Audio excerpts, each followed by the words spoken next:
Dress on your wrist of plain Jane. The following video is broadcasting live, and thank you for being my studio audience. Thank you for hitting thumbs up and subscribing to my channel for more black news, celebrity entertainment, and a splash of controversy.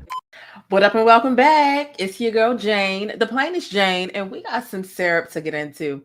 Y'all know things are always sticky in Hollywood and in real life, and this is the Black News Bus, and we have some things, some headlines, what's been going on in the world, social media, celebrities, all that stuff. We got a lot of stuff to get into. Shout out to everybody who caught my last video, which was an R. Kelly video, right? And it was about R. Kelly, and the government, the prosecution, is proposing that he gets sentenced to 25 years.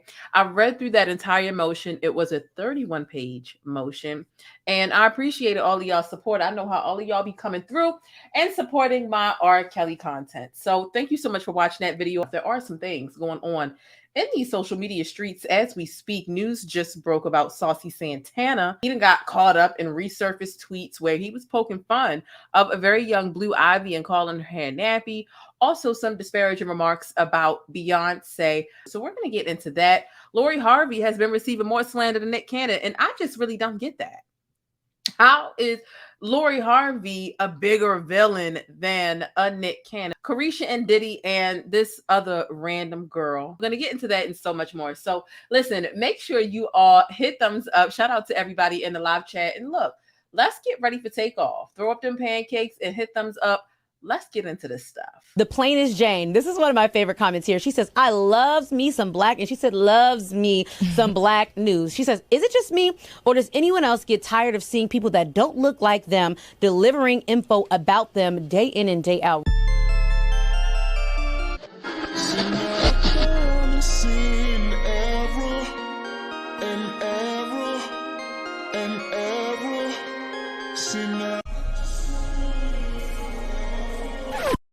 So welcome aboard the Black News Bus, okay? If you're not familiar, the Black News Bus is a social media stroll that covers black topics inside of the celebrity world, but it also covers black news involving everyday people like you and me. And you know, I always got some nuggets of black excellence and black history to throw up in there too. So look, real quick, before we get into all these things and all these different neighborhoods that we are going to go through on this bus today, I hope you're feeling all right. I hope that you have tapped into your mental health already.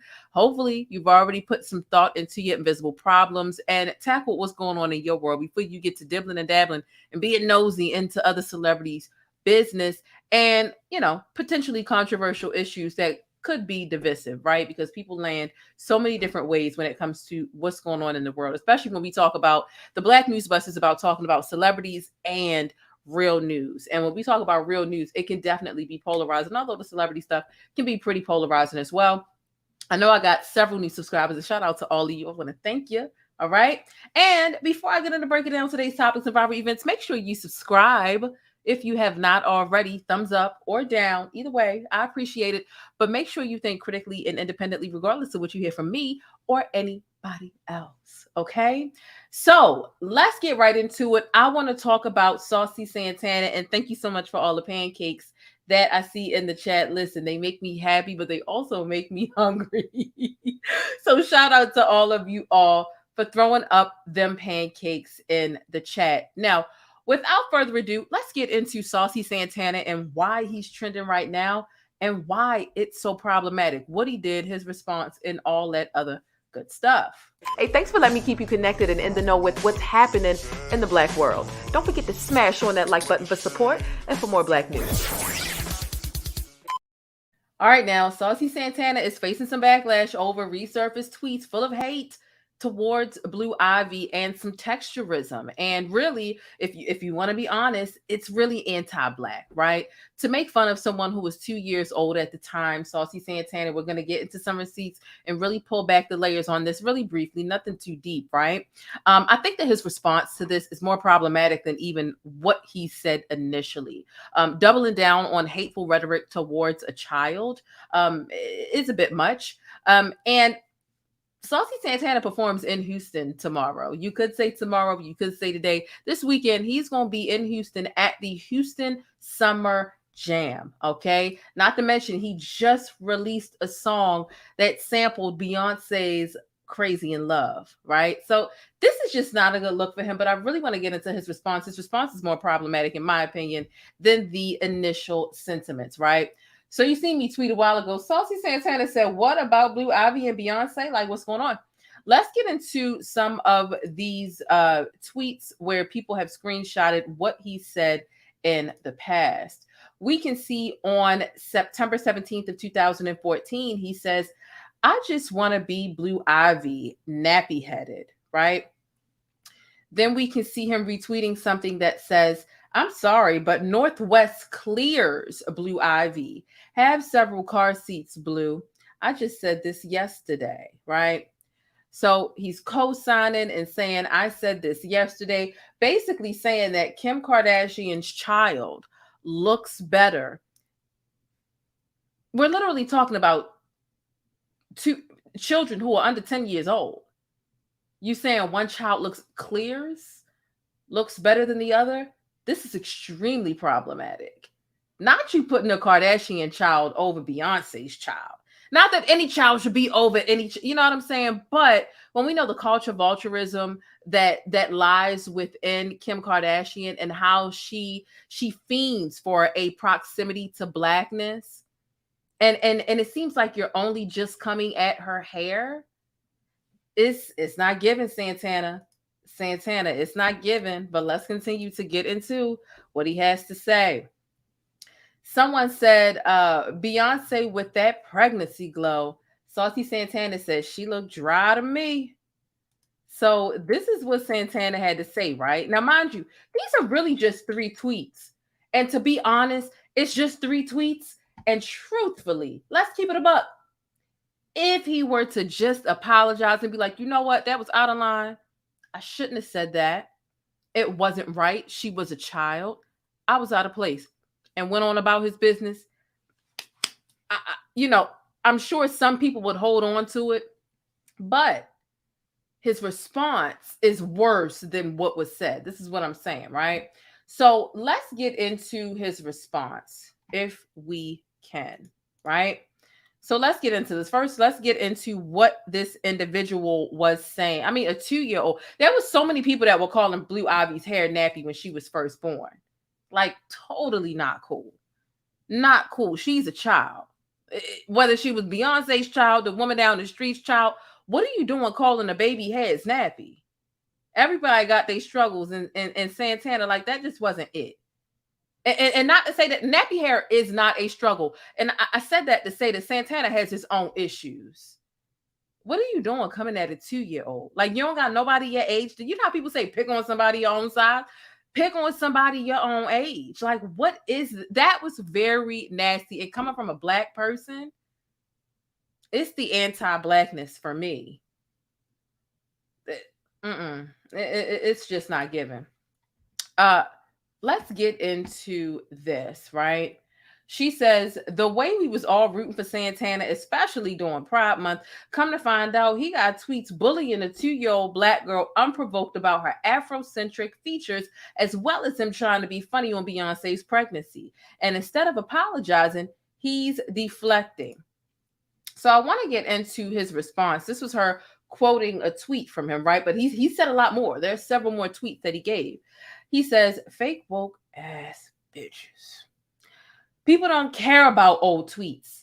The internet has this weird thing with power, thinking they have the power to cancel someone. Newsflash, you don't. Y'all be thinking y'all have someone by the balls about situations you don't give a damn about. I know they got to be eating him up in the quote retweets. Oh, they said, so why you delete the tweets? You talk negatively about a black child and then try to blame it on people being fake woke. You spoke so negatively on the baby, and all this talk about being fake woke and cancel culture is tired. Do better. Girl, we can't cancel you, but Beyonce and Jay-Z sure can. What's this clip? Okay. Okay. Person said, you should have just apologized. There's no reason why you should have been talking about a baby in that way. Someone says, take your own advice. Oh, what did he say? Hold on. One thing about the comments, they are not on your side. So I advise you One thing about the comments, they are not on your side. So I advise you.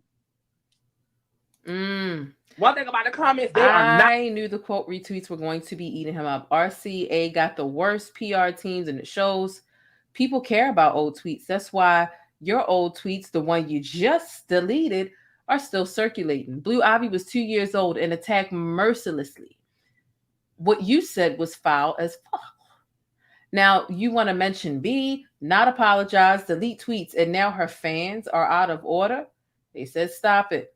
Side, this is a terrible approach at dealing with valid criticism. Instead of being offensive, just apologize. It's not hard. Someone says, calm down, Shrek. Your career will cancel itself soon. Karma is coming.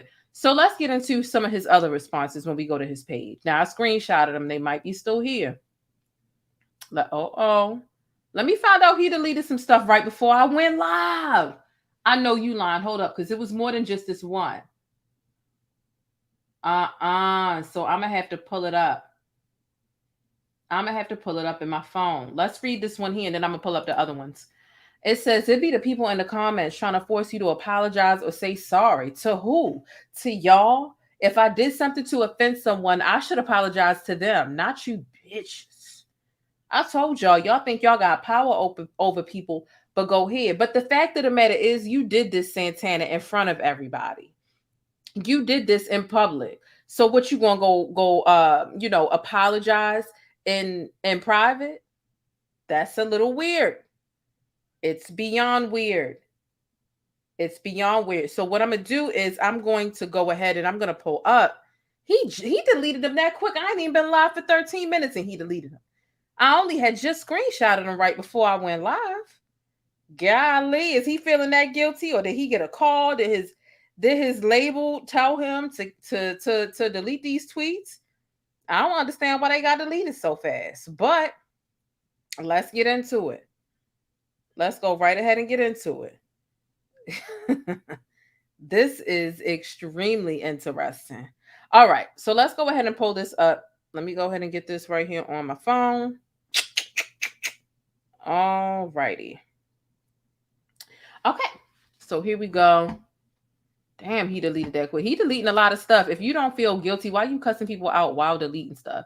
That doesn't make any sense. And we talking about the person you offended was a child. All right, so here's what he had posted, because you know your girl always gonna have some receipts. Your girl always gonna have some receipts. I didn't even know he was gonna make it to the damn docket tonight, but I saw all the girls talking about it. Okay, so the fake woke tweet is here. So here it says, he says, celebrities are human, not robots. And they damn sure ain't perfect. I still talk about a bitch like a dog to this day. Santana. Now you want, hold on. Let's go to the bush. This ain't it. This is not it. This is a sick Negro. It was gone. Let me just go in the bush and weep. Let me just go in the bush and weep. I just have to go in the bush and weep. Really. I don't understand. I swear to God, I don't understand. Celebrities are human, not robots, and they for damn sure ain't perfect. I still talk about a bitch like a dog to this day. Not publicly, because my opinion matters to a lot of people now. I be chilling. I don't even insert myself in that don't involve me, he says. Santana also says, stop all that cat trying to ruin people's careers because you went home miserable and broke. I was miserable and broke too, making childish, hateful tweets in 2014. I'm 20 years old, a grown adult, a completely different mindset on life from when I was 20. But y'all knew that. Yes, Santana, it's not given. And you know what? The reason that this stuff resurfaced is because Beyonce's fans do not play. Beyonce's fans do not play, Santana. Santana. So you just released a song that was a sample of Beyonce's Crazy in Love. You're performing tomorrow at Houston Summer Jam. And Santana, do you understand how the Beehive works, let alone how the Houston Beehive works? I don't think it's going to go good for you tomorrow. I don't think that this is going to be one of your best weekends. Because it's the disrespect for me. It's the fact that you want to publicly drag and apologize and make people laugh at these jokes and not apologize and then call people broke and miserable because they're calling you out on it. This is her fan base. You talking about her child. You talking about her and using her music to capitalize for yourself, for relevancy, for money, for visibility, for status.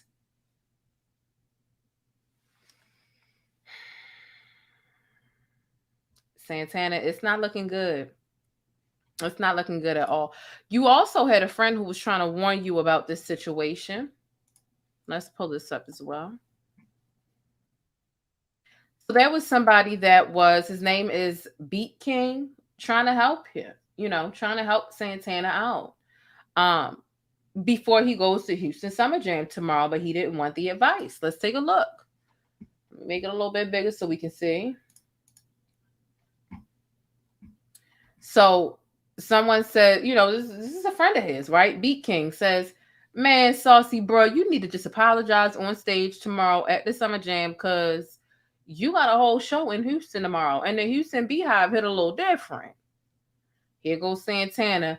Bro, you better just texted trying to get me to help you with a song with Caresha. That means you got my number. Don't speak to me publicly with no bullshit. Trying to get a moment. You could have texted that or had no comment at all. So his friend responds and says, so you saw the text and didn't reply, LOL, but you can reply on Twitter about apologizing to a child. And so what that is implying is that he did text him privately first, but Saucy Santana wasn't responding to that, but he responded publicly on Twitter. So he says, I was just trying to warn you about my city publicly to maybe ease the tension tomorrow, but you got it. So Saucy says, I ain't reply because I couldn't help you. Just like I don't need you to help me. Why would I go to a show and apologize to a crowd? I'm finna show you how to do this tomorrow.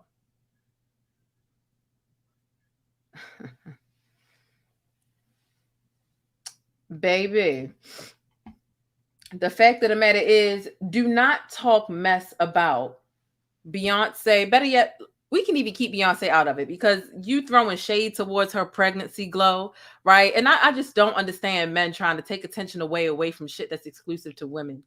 Beyonce was pregnant and somebody's complimenting her glow and you sitting up there talking about, oh, it's nothing. I look better than her, da-da-da-da-da. The woman's pregnant, and here you are trying to steal a pregnant woman's attention because it's something that you're incapable of. You can't get pregnant. So don't try, you know what I'm saying? But if we just keep Blue Ivy at the front of it, right? You decided to make Blue Ivy the butt of the joke, right? By placing Eurocentric features on top of Afrocentric features, right? Very anti-Black, very divisive. It's given putting exoticals over Black women, and there's no need to create that hierarchy that actually to add to that hierarchy that already exists, right? And you decided to do this publicly with all the people that follow you, but you're claiming that I don't owe y'all an apology. I owe the person an apology.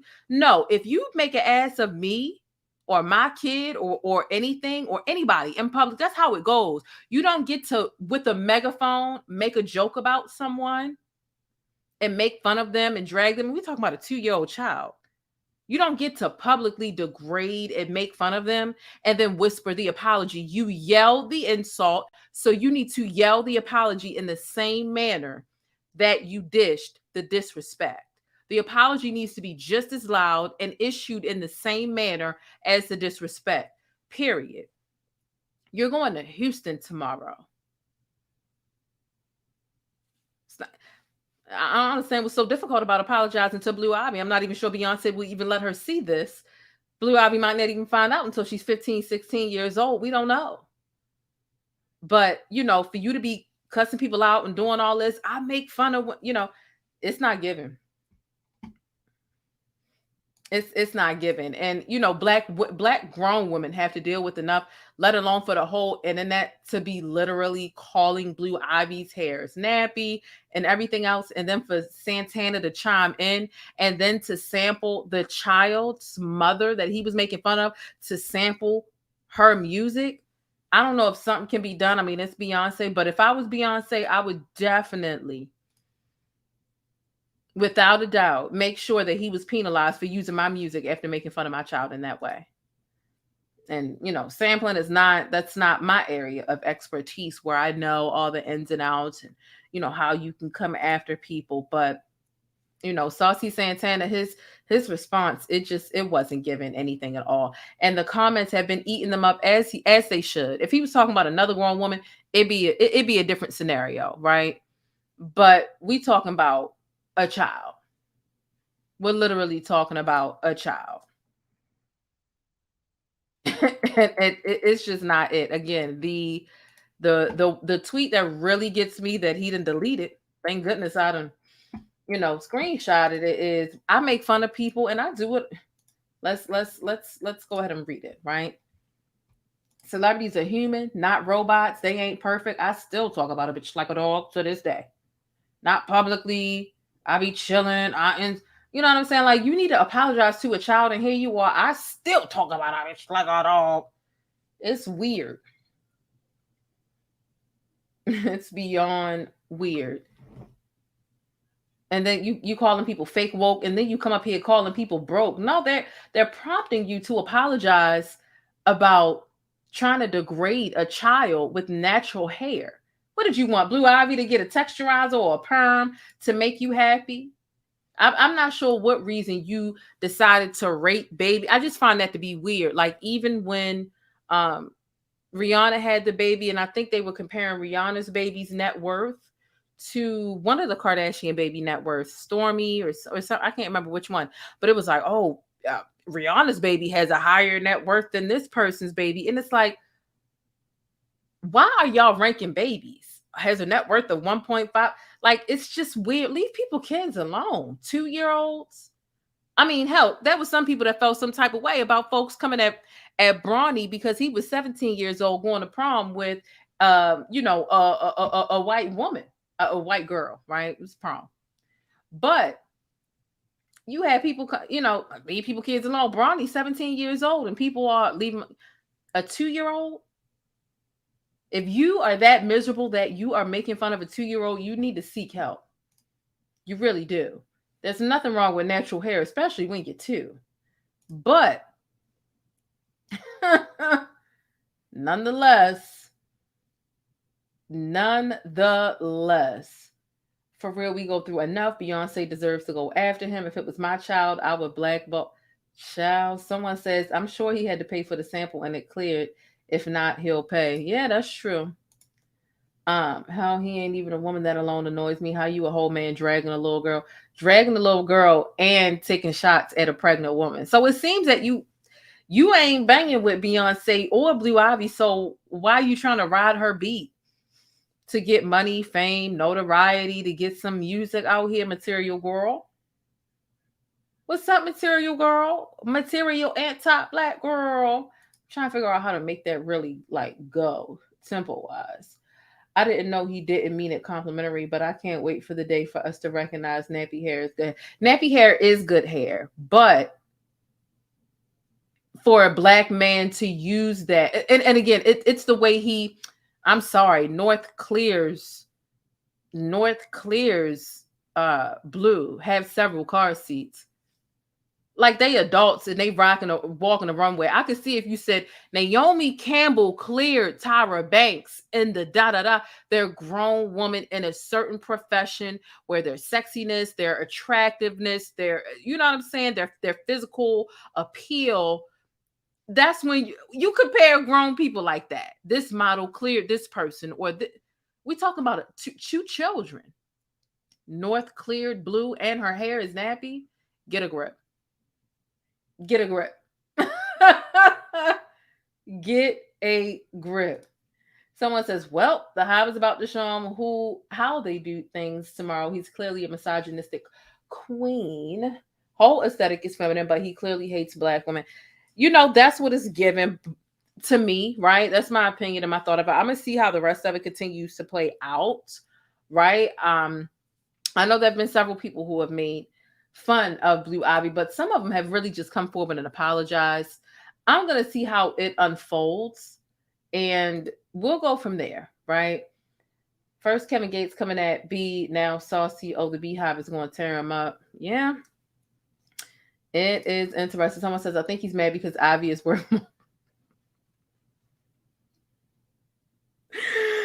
Because Blue Ivy is worth more than him. Stop. You know what though? Honestly, Blue Ivy is worth Miss Saucy Santana. So it's the envy for me.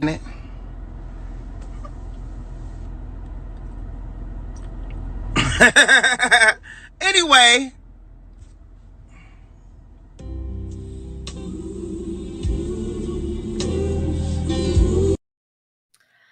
Just apologize and move on, Saucy. All this bitterness, all this...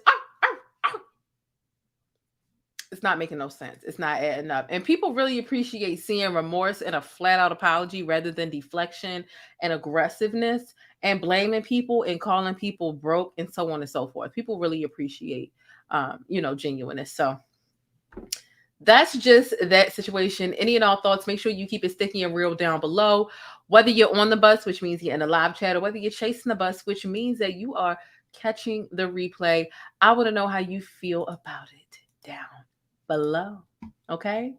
So the next thing that I want to get into is obviously what the video is about, right? I had to add the saucy stuff in because it just happened. This is some stuff that literally just broke, and I wanted to provide the tweets and let you all know what my thoughts were about it.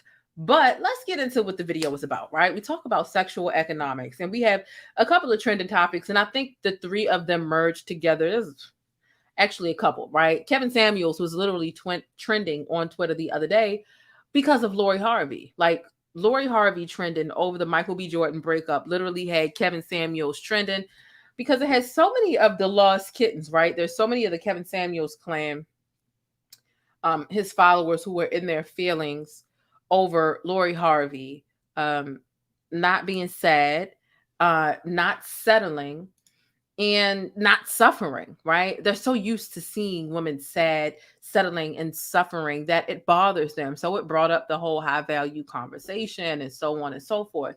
So when we talk about sexual economics, and I want to start with Caresha, I'm going to go from Caresha to Lori. We're not talking about Kevin, right?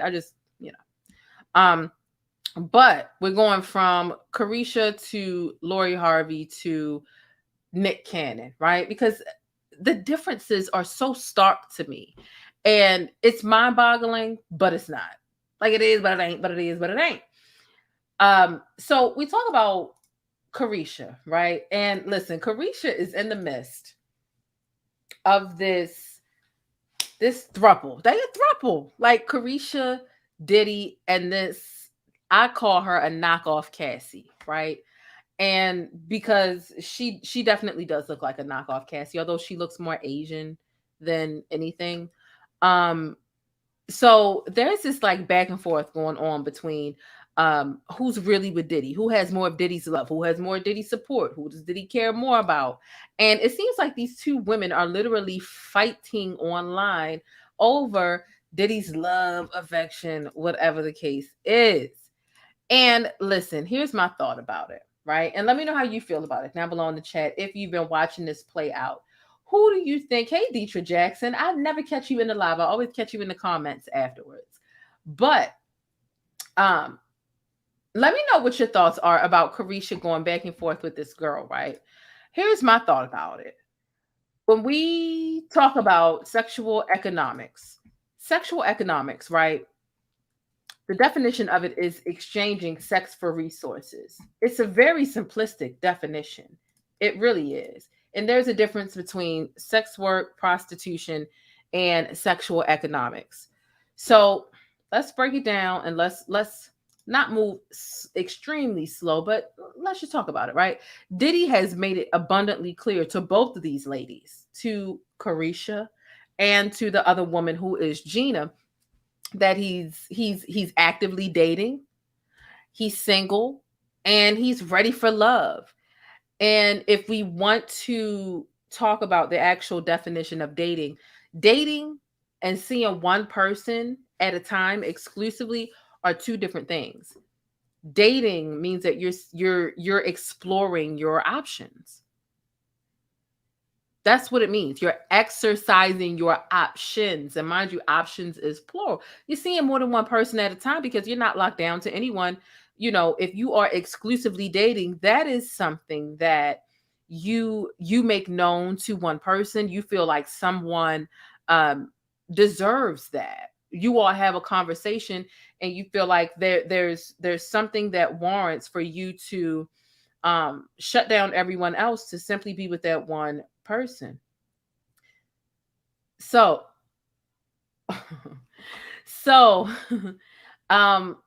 is a Miami girl, right? Which means that, listen, she ain't ever getting too involved.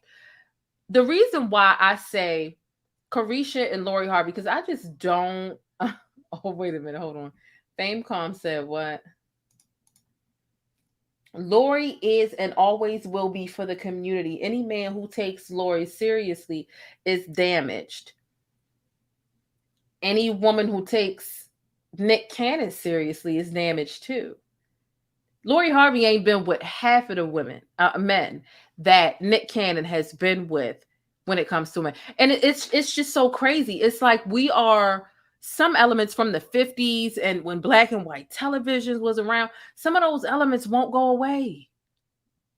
And it's weird how men can go around and pump and dump and go from woman to woman to woman to woman, even if it's like, I don't know, 8 a month. I'm just throwing out a number.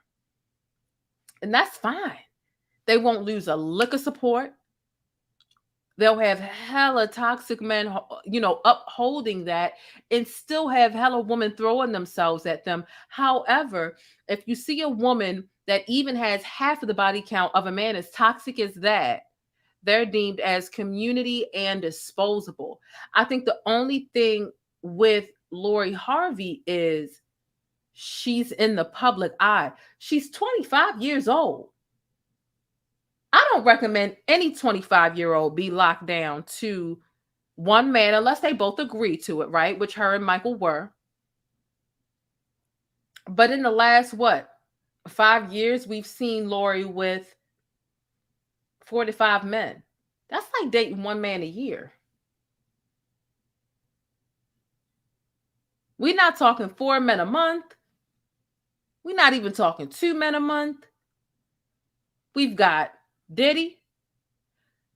We do got Diddy's son. Sus, right? Diddy, his son, Future, and Michael. I think there's one other person, though. There's one other person fresh out of high school that Lori went after. 5. Can someone name someone else? Because dating one man a year? When did that become a crime? When men can do 24 a year, 2 a month, more than that. And 2 a month is very low for a toxic nigga that's out here exercising his options because women will accept it. Women are okay with it. And when you, back when I was dating, right? When I was out here on the market, I did only date one man at a time when I was in my young 20s. And I realized how limiting that was. And it took me until I got to be like 20. It's probably like 25 by the time I realized that was stupid. Because it's so limiting, right? I feel like the more you understand the games that these and every man you date, you ain't got to sleep with. Let's be clear. Let's be clear. It's a matter of exposing yourself to different personalities, different habits, different courting styles, different pet peeves to understand how to put down different boundaries. But There's no reason why any woman should be 30 years old and should only have dated a handful of men. Because you really become stuck sometimes. You get with one man, he's toxic behavior-wise, but he's good in bed. You're young. You stay with that one guy because you just, oh, I don't want to get used to nobody else, or you become scared to some extent because you really don't understand all that's out there. So it's not about throwing a box at everybody, but it is about understanding how many different options are out there, how many different personalities are out there. And from there, you set up your boundaries and you really understand how men work. Because advice is not one size fits all. You can sit down with any wise guy, right? Your grandpa, your uncle, random guy at the bar and get advice and say, hey, I'm dating. Can you help me understand the mindset of a guy? That one guy can give you that one piece of advice. Or that one guy you go out on a date with that month or whatever will give you that one piece of advice. But that's only about that one guy. There are literally like 30, 40, 50 different types and styles of guys out there. But after a while, you get used to understanding the games that they play. And although a lot of men are different, a lot of them play the same kind of games. And it's easier to recognize the more you explore your options. And I don't understand why women are so villain. I mean, I do, but rhetorically speaking, women are so villainized for exploring their options, but men aren't. Nick Cannon is the biggest hoe that we know. Who got more children, him or Nick Cannon? I'm sorry, him or Future? I'm not sure. The difference is Lori Harvey is in the public eye, and she makes a lot of her stuff public, which makes her look a little But this stuff is happening in everyday life.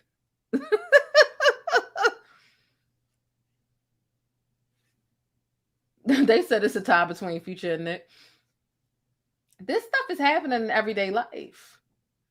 The thing about it was I stayed stuck in so many stagnant relationships when I was in my early 20s and even when I was like 19, because I was just comfortable. I was accustomed. I didn't feel like getting to know anybody else because I was scared. And so I dealt with bullshit because I felt like this is the person I know. Once you realize how many different options you have and you exercise them, it's easier for you to leave men and not be sad, settling, and suffering. However, Lori Harvey and Michael B. Jordan, they split, and all of a sudden, she's the villain. But I bet you if she was heartbroken and sad, it would be like, oh, yeah, da, da, da.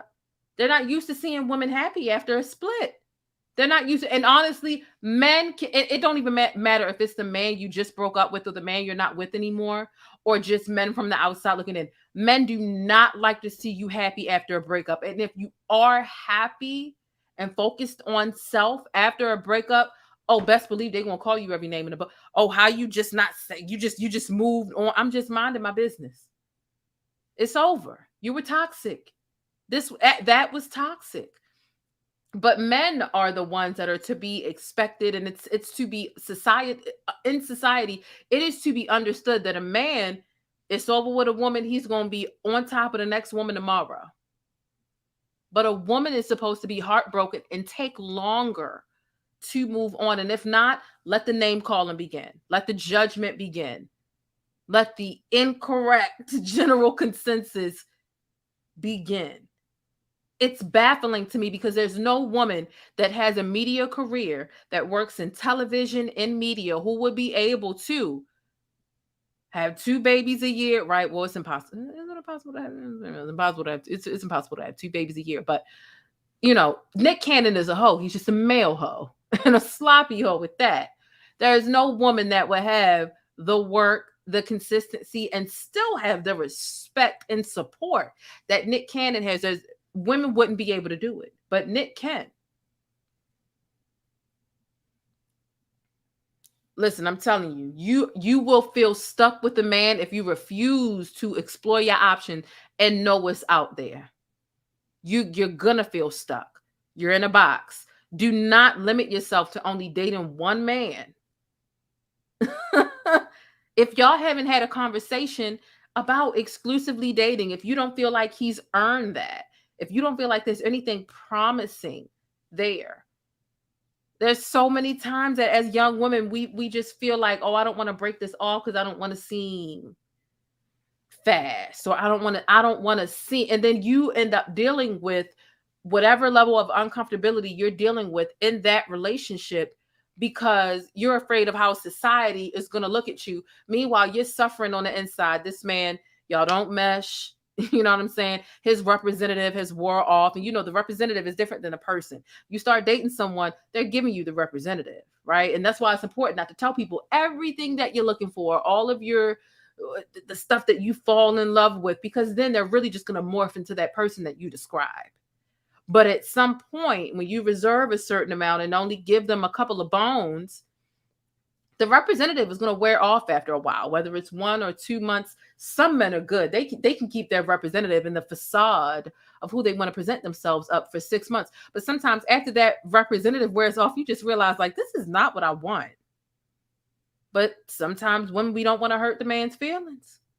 And then we feel like, well, who else am I going to find that I don't want to start over?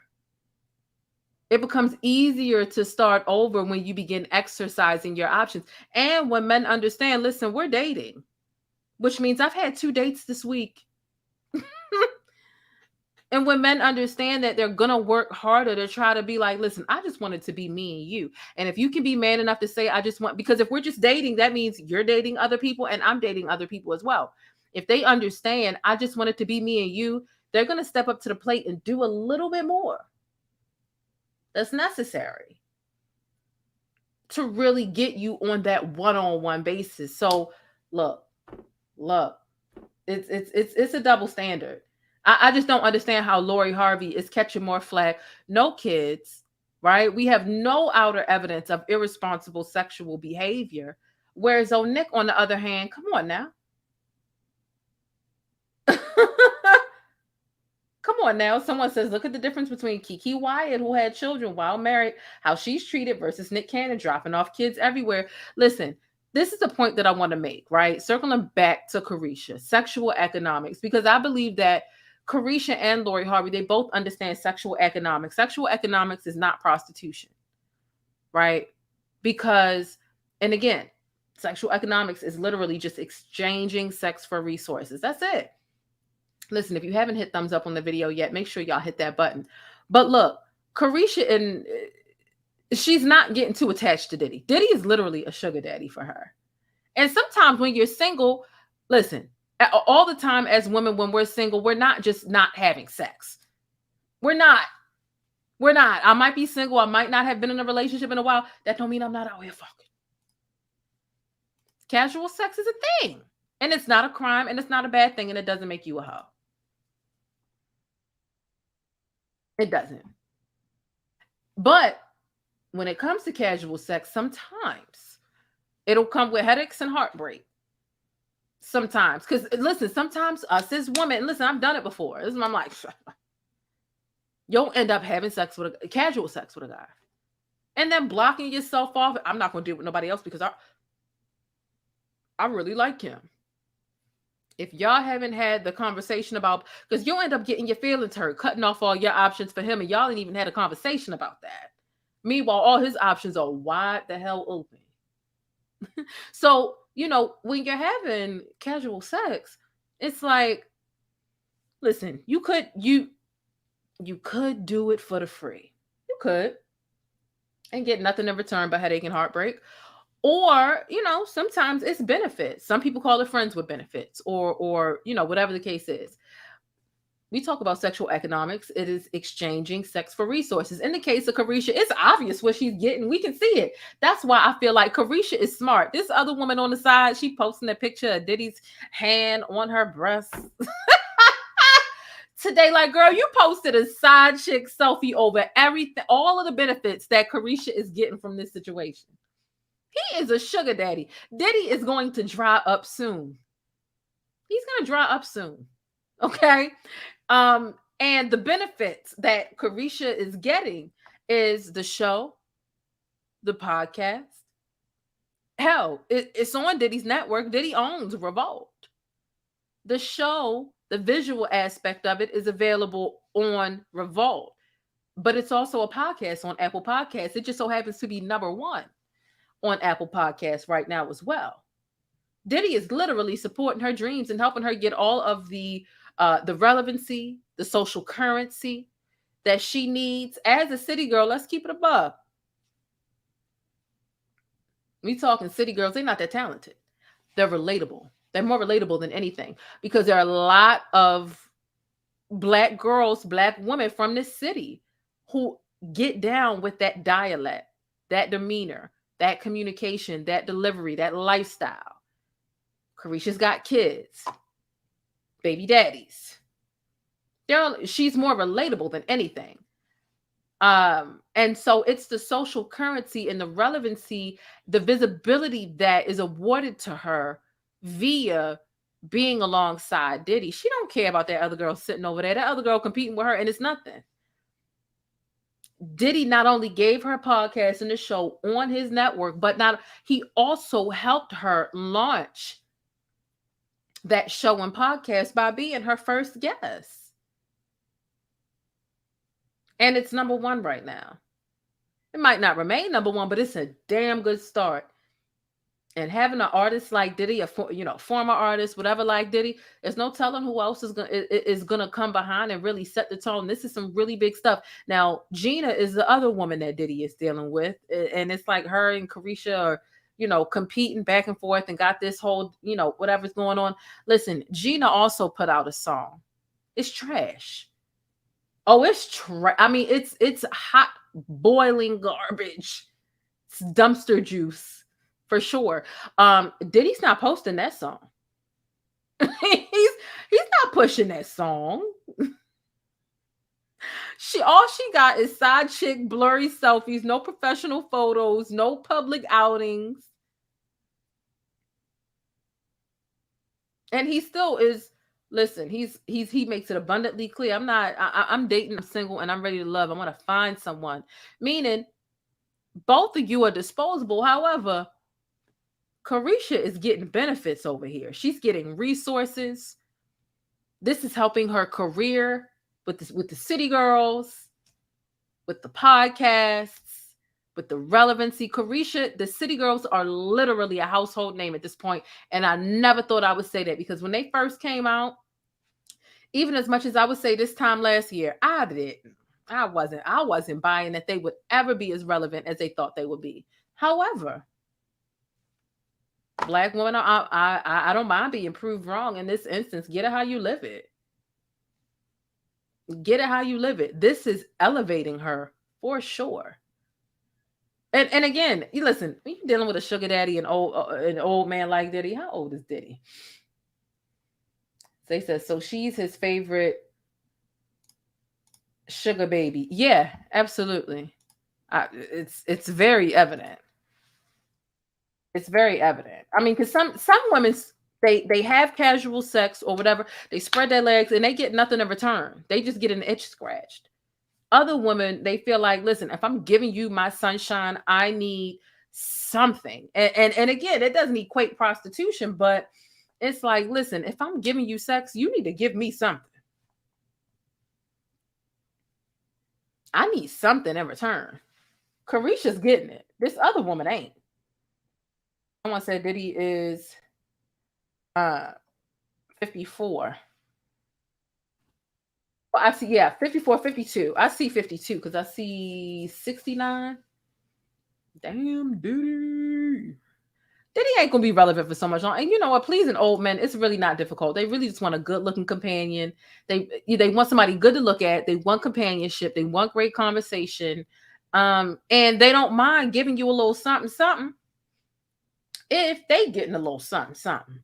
It's transactional. It's transactional, right? And it's different between having a sugar daddy like a Diddy who doesn't look like he's 70 years old or whatever. You know, sometimes you see these Black, young, 24-year-old women with 80-year-old sugar daddies, and it's just like, gross. Gross. Like, gross. But But there are other times where, you know what I'm saying? Like in this case with Diddy and Caresha, they both love it. Diddy loves popping up in pictures with Caresha. Man, Diddy's getting a little bit of clout off of Caresha too. Don't get it twisted. His homeboys feel like he's winning. When Diddy goes in the room with his homeboys, he's dapping his homeboys up, and his homeboys are like, nigga, you got the. And it's the same thing when Caresha walk in the room with her homegirls, like, bitch, they're both benefiting in an amazing way. And not to say that Diddy's only doing a little bit for Caresha, because it's a lot for her, but compared to Diddy's amount of money, it don't take much for him to help her out. Here, take a podcast on my network. Here, take a couple $1,000. That's nothing to somebody like Diddy. And Caresha sharing the spotlight and them exchanging clout and visibility and really cross promoting themselves to one another's fan base. That's minuscule. It's so mutually beneficial. There's nobody losing in either one of their instances. It is legitimately sexual economics. And so I know some people are like, oh, Caresha look like a fool. Say that if you want to. Say that if you want to. Caresha and JT's musical talent is not going to take them. It's not going to take them far. This help that they've got from Diddy. Now, JT need to do a little better because Uzi ain't gonna be able to do what a Diddy can do as far as, giving her the clout, the notoriety, and da-da-da-da-da. Caresha is doing what needs to be done to the point where even if they split up tomorrow, Caresha, right, is going to be better off than JT. Caresha know what it is. She know what it is. When you single and you just out here with somebody that's just scratching the itch, because they're both Caresha single and Diddy single, but they'll show up, take pictures, swap a kiss every now and then, and go on about their business. And neither one of them feel like they done lost out on shit because they haven't. They both have gained from this situation.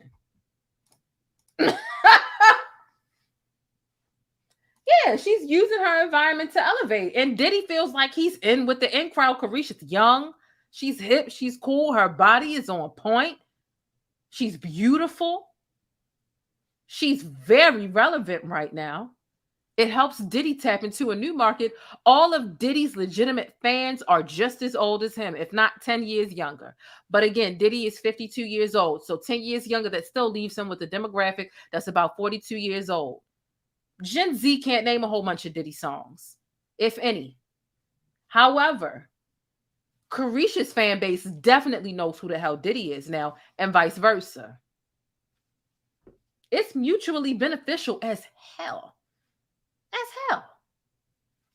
Caresha ain't losing, and neither is Diddy. The only person losing in this throuple, in this love triangle, is Gina. Damn, Gina. Damn, Gina, this is a bad day for you.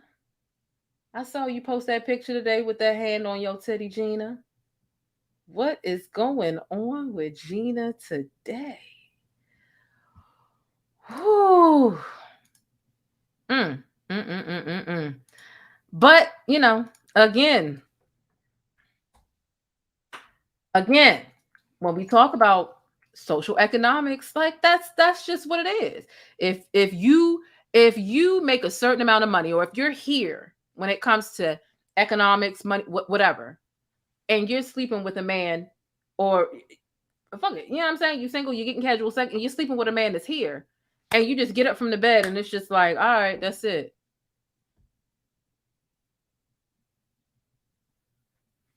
You should be able to bargain something. You should be able to ask for something. You know what I'm saying? Like, and it shouldn't have to be, I need to pay a bill, I need this. Like, no, and if not, then cool. But listen, when you in your 20, and again, Lori Harvey is 25 years old. People expecting her to settle down at 25. Listen, I got proposed to when I was I 20? Was I 20? I think I was 20. And I said yes, but it was the wrong decision, and I felt it in that moment. However, we was in a whole nother state, and he drove. And he was a fragile man too. So it was kind of like I couldn't say no in that moment, but I knew it wouldn't happen because I knew he would fuck up and piss me off. and just do stuff that was just so like not acceptable for me.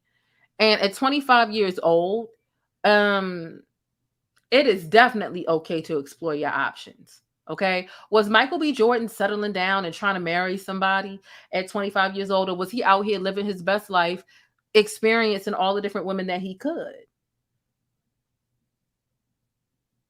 And again, it's Lori being in a public eye that really makes it look right. Someone said Gen X here. Yeah. It's being in the public eye. And Gina exposed him on Tasha K only to run back. I would be too embarrassed to be seen.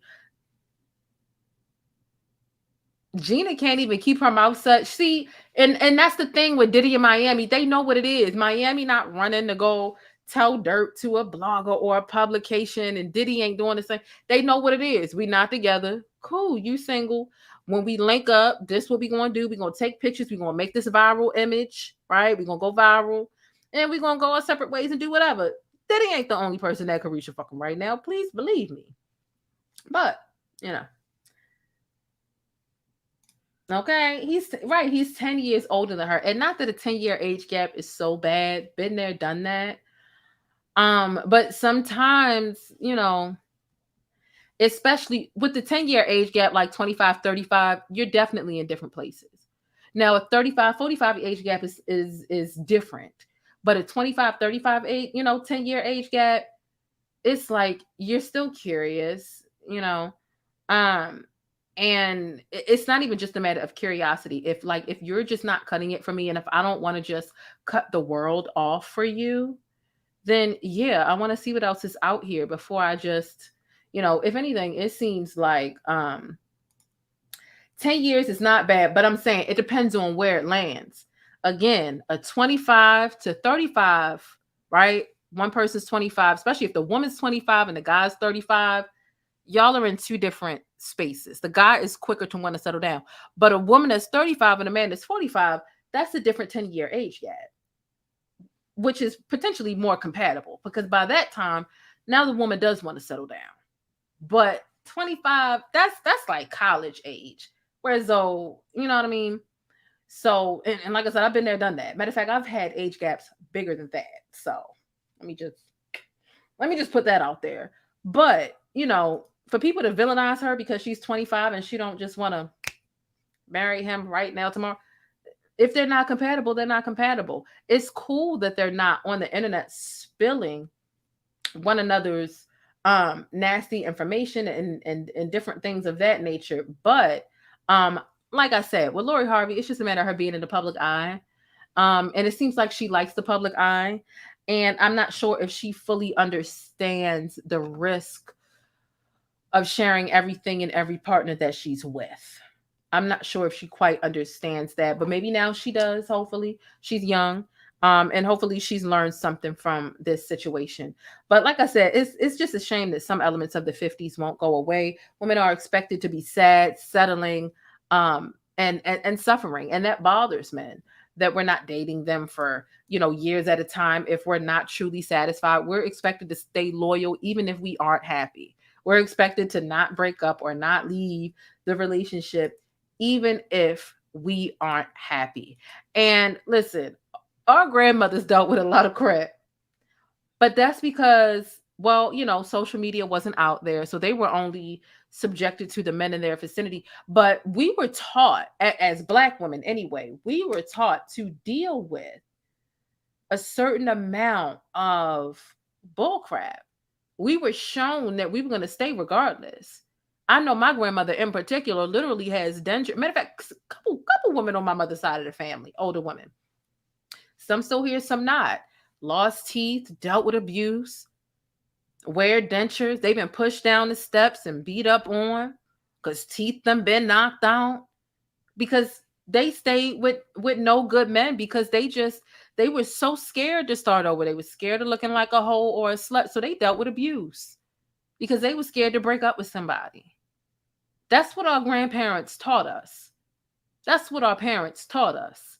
That's what we've seen by default, by example. It's not it. These are not the 50s and no more. Papa was a Rolling Stone back in the day, but did Grandma go anywhere? Did grandma go anywhere? No, she did not. She stayed there and waited for him to come from that other woman's family's house. So, um, Diddy is 25 years. Damn, Diddy is 25 years older than Young Miami, but he doesn't look bad at all. So, right, he doesn't look that old. So, like I said, it's a win for both because he doesn't look like he doesn't need a walker or a cane. His back ain't hunched. He ain't like really out here that old. But now grandma was beaten. Black men are so quick to suck the joy out of black women, right? So quick, right? You could go on 2 dates a month and they'd be like, what? Meanwhile, they could like 2 bitches a week unprotected, and that's fine. So they want you to be a pick-me, right? Because pick-me's get chose. They literally want you to be a pick-me. And what happens when you get picked and you're not fulfilled or enjoying yourself? That's the thing. Yeah, you might have wanted to get picked because, like, deep down inside, like, do I want to get picked or do I want to choose? Right? Do I want to choose? But what happens when you get picked and you aren't fulfilled? Are you then obligated to stay because the nigga's feelings gonna be hurt and they feel like you're just too? And I know, like, you break up with a nigga, right? And you're not in the you know how sometimes you break up and you still want to text that person, or you still like the next day it's like, what you doing? Or you want to talk, or hey, can we talk, or whatever. And sometimes the breakup is hard. So you maintain some communication in the middle that might lend itself to a potential reconciliation. But if you don't do that, and it's like, listen, I just think we need to go our separate ways, and you say nothing, you get these texts like, that's it, huh? So you just gonna move on to another nigga, huh? It's that easy, huh? Like, oh, so you clearly were dealing with somebody else because, you're not even trying to talk to me no more. Like, it doesn't mean that I'm dealing with anybody else because I don't want to talk to you anymore. But if I was entertaining conversations with other people just for the sake of not wanting to stay stuck on you, is that a problem? But nonetheless, I'm not even having conversations with niggas like that because you're upset because I'm not sad. Women are so either accustomed to or so frequently they just cry, they're hurt, they're heartbroken, they sad tweet, sad songs, sad posts. You can just see it in their demeanor. Let you not exude that sadness after a split. Baby, you are everything in the book but a child of God. Everything. You get picked because you want to be picked, whatever the case is, and then you're trapped. You're not allowed to leave. Because you're subjected to be called everything in the book but a child of God if you leave. It's just pathetic. And that's why sexual economics sometimes is a better option than taking these men serious and thinking that just because he scratches an itch, you're obligated to cut everyone else off and you're exclusive. I mean, I remember when I used to do that dumb shit. When I woke up from that, I think I was probably like 23 going on 24, right? 23 and a half-ish. When I woke up from realizing just because I'm talking to one guy and maybe we might even talk every day, I used to cut people off. If I liked a guy a lot, I'd be like, oh, I'm not talking to nobody else because I really like this guy. Stupid decision. Stupid decision.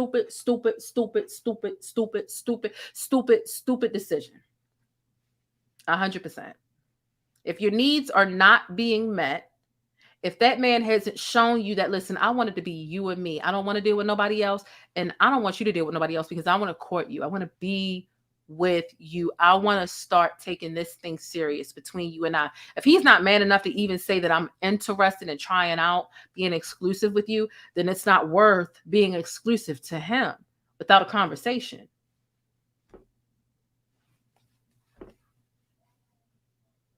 It's not. And there's no reason why you should be spreading your legs to a nigga like Diddy and not getting nothing in return. It'd be different if both of y'all in the same tax bracket and both of y'all are just regular 9-to-5 people like you and me. I ain't trying to call you broke if you're watching my video, but I don't think that there's nobody making Diddy money in my chat. You know what I'm saying? So sexual economics, it's just that. If you and listen, this is the thing. When a guy shares himself with you and you share yourself with him, a lot of times he naturally is going to want to do something that's going to help you out and or make you happy. Like naturally, that's what a man is going to want to do, whether y'all in a relationship or exclusive or not. Even if it's just feeding you before the whole situation, or making sure you good, or checking up on you, something you need. He's gonna lend himself in some way if he gives a fuck about you and your life. That's part of sexual economics. It's a thing. It's not something I made up, right? Like I get it. I'm pretty crafty with my words, right? And I'm gonna go ahead and toot my own horn with that, right? Like I'm a wordsmith for sure. Word crafting is my thing. However, that is not something I made up. Sexual economics is a real thing. And I just want to reiterate, it is not prostitution or sex work. And so if you're dealing with a man that literally just wants to come over, or you go over there and that's it, and y'all get up and go y'all separate ways, I don't care if y'all even do make the same amount of money. He should be lending something to really, really care about helping you out or making your life easier. That's just what a natural man is going to want to do. That's my experience, and that's just what it is. That's just what it is. That's just what it is. After I was like 20, I wasn't even 21 when I realized that is how men are. And matter of fact, I'm not accepting anything less than that. You can scratch your itch for me. It's not even like, what can you do for me? I just want to see if you have a helpful spirit before we even go there. Matter of fact, before I turned 21, when I was around 20, I realized I am not even sleeping with a guy unless I can sense that he has a helpful spirit. And it's really just a thought that counts. It's not about a dollar amount. It's about the effort. If my car don't start in the morning, or if I have to pull over on the side of the beltway because I hear something crazy going on in my car can't go no more, can I call on you and rely on you to really give a fuck about helping me out? Because I'm stranded. So it's not about paying a bill. It's not about paying for YouTube equipment. Do you really care about helping me outside of being in the bed? Do you care? I need to feel that out before we go any further. And if not, then we ain't never going to make it there. That's a resource. Being a handyman is a resource. Being able to solve my problem with my vehicle, that is a resource. And I want you to be capable of doing that before I decide that I want to give my body to you. Period.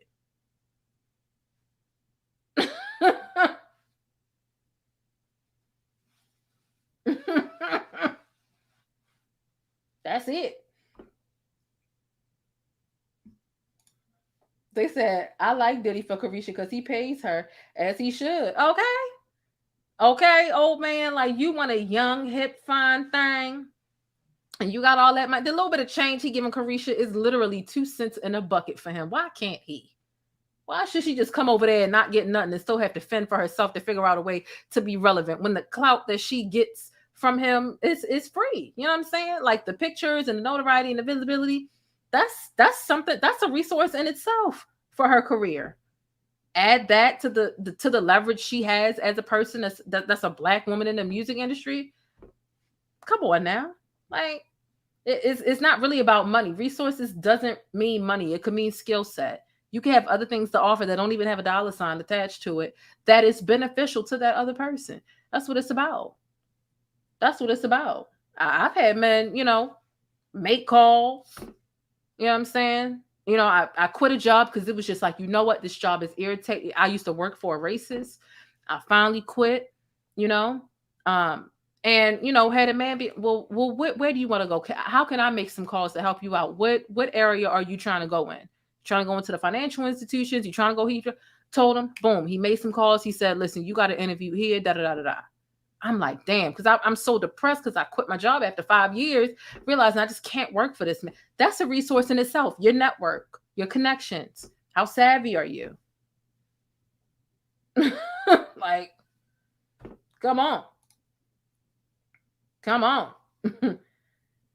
I think this was more like a Michael B. Jordan and Lori Harvey situation. I believe it's a professional. That's the thing. Like the thing with Lori Harvey and Michael B. Jordan, I'm like, we didn't even believe that was a real relationship to begin with.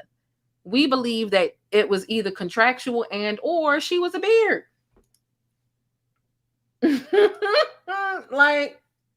But like I'm saying, when it comes to resources, like if I get stranded, are you willing to help me? I'm about to lay down and spread my legs for you one night, and then I get stranded on the side of the beltway, and you just don't care the next day? Oh no, you ain't it. You not it. It's not it. But suffering after the representative fades away, like that's just not something that women should have to be confined to. When they deal with a man, because they're afraid of how society is going to perceive them, especially when men aren't held to that standard. It's just not cool. High value men don't compromise or care as much as other people. They just don't. And that's what happens with these self-proclaimed. Listen, the real high value men don't even call themselves high value men because they don't have to. It's the same way. I saw this in a comment section. Corey Holcomb said this about Monique. For you to have to get up and call yourself a legend every day, you're taken away from it. You're not really a legend if you gotta call yourself a legend every day. You're trying to make yourself believe that, which means it's not true. If a man gotta get up every day and say, I'm a high value man, a lot of these self-proclaimed high value men, they barely make a McDonald's worker salary. I've dealt with several high value men, and it was before high value men even came about as a term. They never were cool men, had they money, had they bread, had they moves, had they means, had they business. And that was it. But these new self-proclaimed high value men, woo child, it's a mess. And they want certain things in a standard and how a woman should look and so on and so forth, and don't want to give anything in return. No. No. So the stuff that our granny dealt with, okay, it's not given. It's not given. I wish Granny and them, right? God bless them, because they got a lot of wisdom when it comes to other hussies and life events and, politics, the world, budgeting, da-da-da. But one thing that they really should have broke down to us is, look, I dealt with bullcrap from your pot. Don't you deal with that, right? Instead, we watch them suffer and deal with stuff. And we watch them call people fast for little to no reason because they only been with 2 men in their life. That's on you for staying trapped in that shit, Grandma. Not us. Not us. Okay? Francis B. West says, not just males, Jane. I already know what I'm willing to bring to the table. Okay? Say that, Francis B. West. Say that. What Oprah say? Child, Oprah Winfrey come to the chat, and I love it. Oprah said, you'll never hear me calling myself a legend. My presence is enough to let you know what it is. I know that's right, Oprah. And that's why Monique don't like ya. That's why Monique don't like you. I want to talk a little bit more about Nick Cannon. I want to get into some clips. Listen, make sure y'all hit thumbs up, throw up some pancakes, and look, we are going to be right back. Okay. So let's see if you're really about it. If you've been serious about what you've been saying about wanting to support more Black-owned businesses, here's your chance. I found a spot for us to grab our hats, hoodies, affordable electronics, phone accessories, and gadgets from. It's over on edwersow.com. That's EDWERSOW.com. Grab something for your hubby, your wife. Hey, I ain't encouraging that side chick behavior, but it's just in time for the holidays. So head on over there and grab your AirPod cases, hoodies, and affordable electronics. That's edwersow.com, EDWERSOW.com. And I'll see you over there.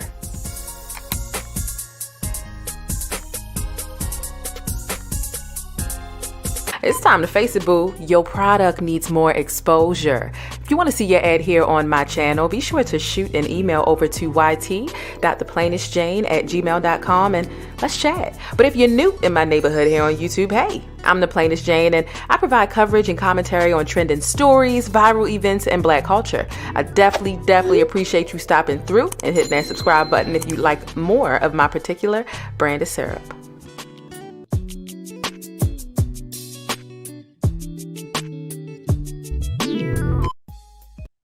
All right, and we are back. What's Oprah saying? Because Oprah be down here spitting game. Okay, Nick Cannon is on his 9th or 10th child, and listen, how are we feeling about this? How are we feeling about this? Before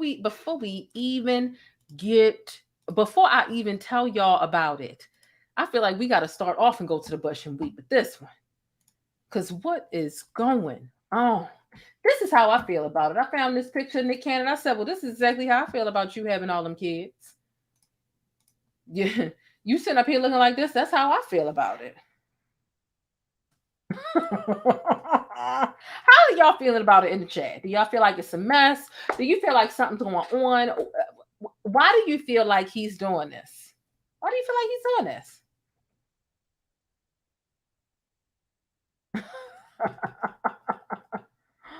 Woo! I tell you,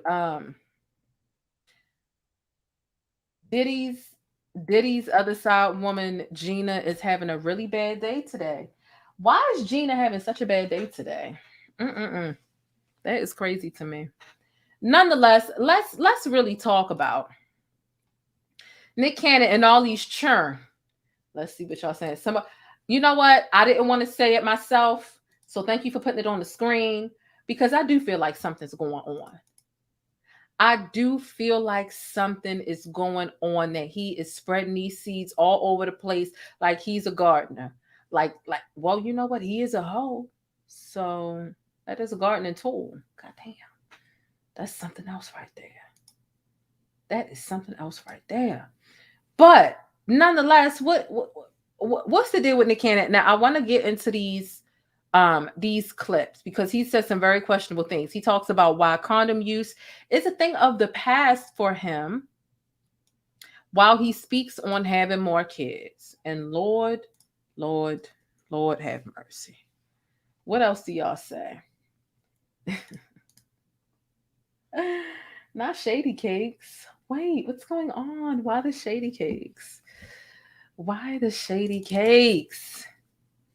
Because old girl having a bad day. That's not my fault. What that got to do with me? I'll get in it.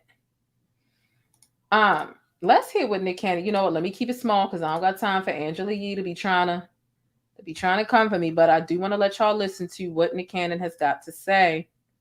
And people all in my, because obviously Raw is a double entendre in that sense of like, I'm being open and honest and fuck it, but obviously Raw is like, you know, the reason why I got all these damn kids. So it's now, like, okay, I want to ask you about Raw. Yes. Okay, how do you decide when to use a condom and when not to? I don't have sex with anyone that I don't think feel like you that I need to be protected. But what if a girl's like, we need a condom?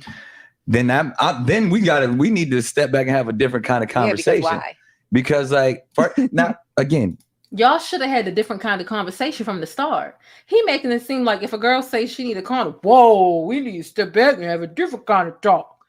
What's a different kind of talk? Y'all should have. Then we need to step back and have a different kind of thing to feel like you that I need to be protected. But what if a girl's like, we need a condom? Then we need to step back and have a different kind of conversation. Yeah, because why? Because like, now again, I've been doing this a long time. When I was trying to fuck chicks after the show, or I'm in the club looking, I ain't never met you before and I want to take you back to the hotel. Condoms all day long. I'm at a point in my life, I don't want to have pointless sex. This needs to be something. We need to reach a certain level emotionally, spiritually. You out here making points, all right? Yeah. But that's usually probably why it ends up in children, because I'm not interacting. I'm not. So you feel like condom sex is pointless sex, because this whole segment is about you not wanting to use a condom. Okay. Engaging with anybody that I don't really have a true love and like I want to build something with. Do you ever have sex with more than one woman in a day? Yeah, that's probably gonna get me in trouble. But let's just say I have done that. I definitely have done that. Yeah, I definitely have done that. I mean, and that again, in a lifestyle like mine, you got to be real respectful in that type of thing, because I mean, first of all, different time zone at least. Yeah, you got to be like, but I'm a busy guy. Like I might be who I'm with Not in the too morning busy, is different, but I'm in a different city at night. You know what I'm saying? But in that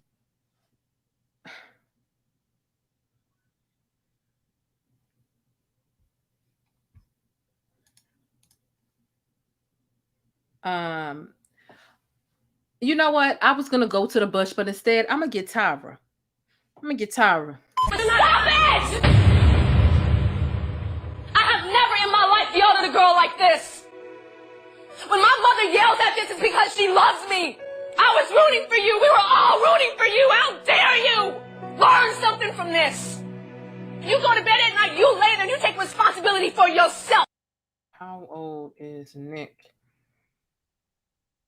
41. Talking like this.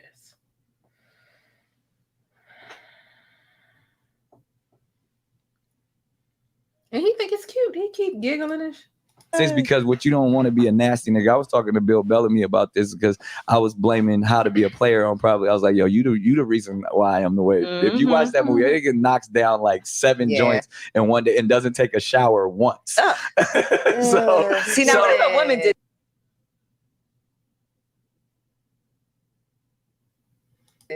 Exactly. So for me, even I take a lot of that into consideration. So if it is gonna be however we get down, I want to make sure that you feel safe.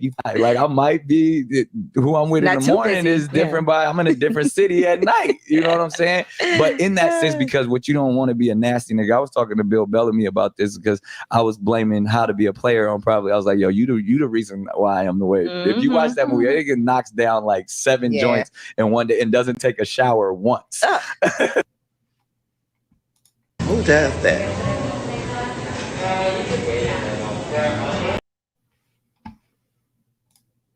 So see, now what if a woman did that? Exactly. So for me, even I take a lot.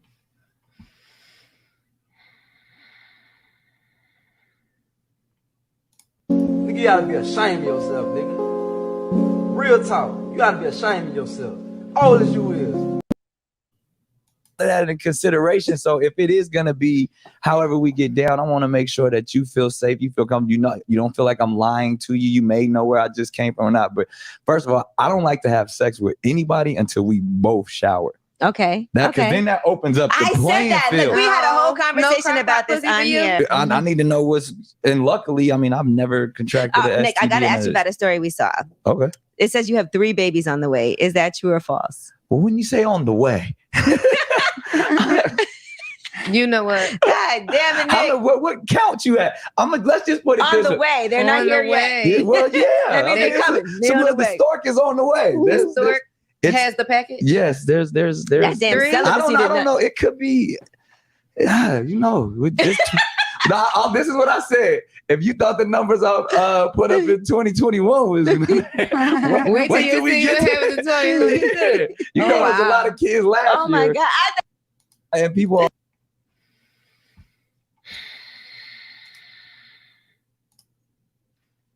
you know, Nick made that Gigolo song years ago. You know, Nick Cannon has always been corny, but corny has always been more appeasing as it pertains to longevity than them thug niggas, them street niggas, right? Some people would consider Russell Wilson to be corny, and that's, you know what I'm saying? Like those are some of the terminologies that exists. But being with a corny nigga is way more safe, way more secure than being with a street nigga. But Nick Cannon has been corny since Nickelodeon. And Love Don't Cost a Thing, and I'm a gigolo, lots of dough. Not you living up to the song. Not you living up to the song.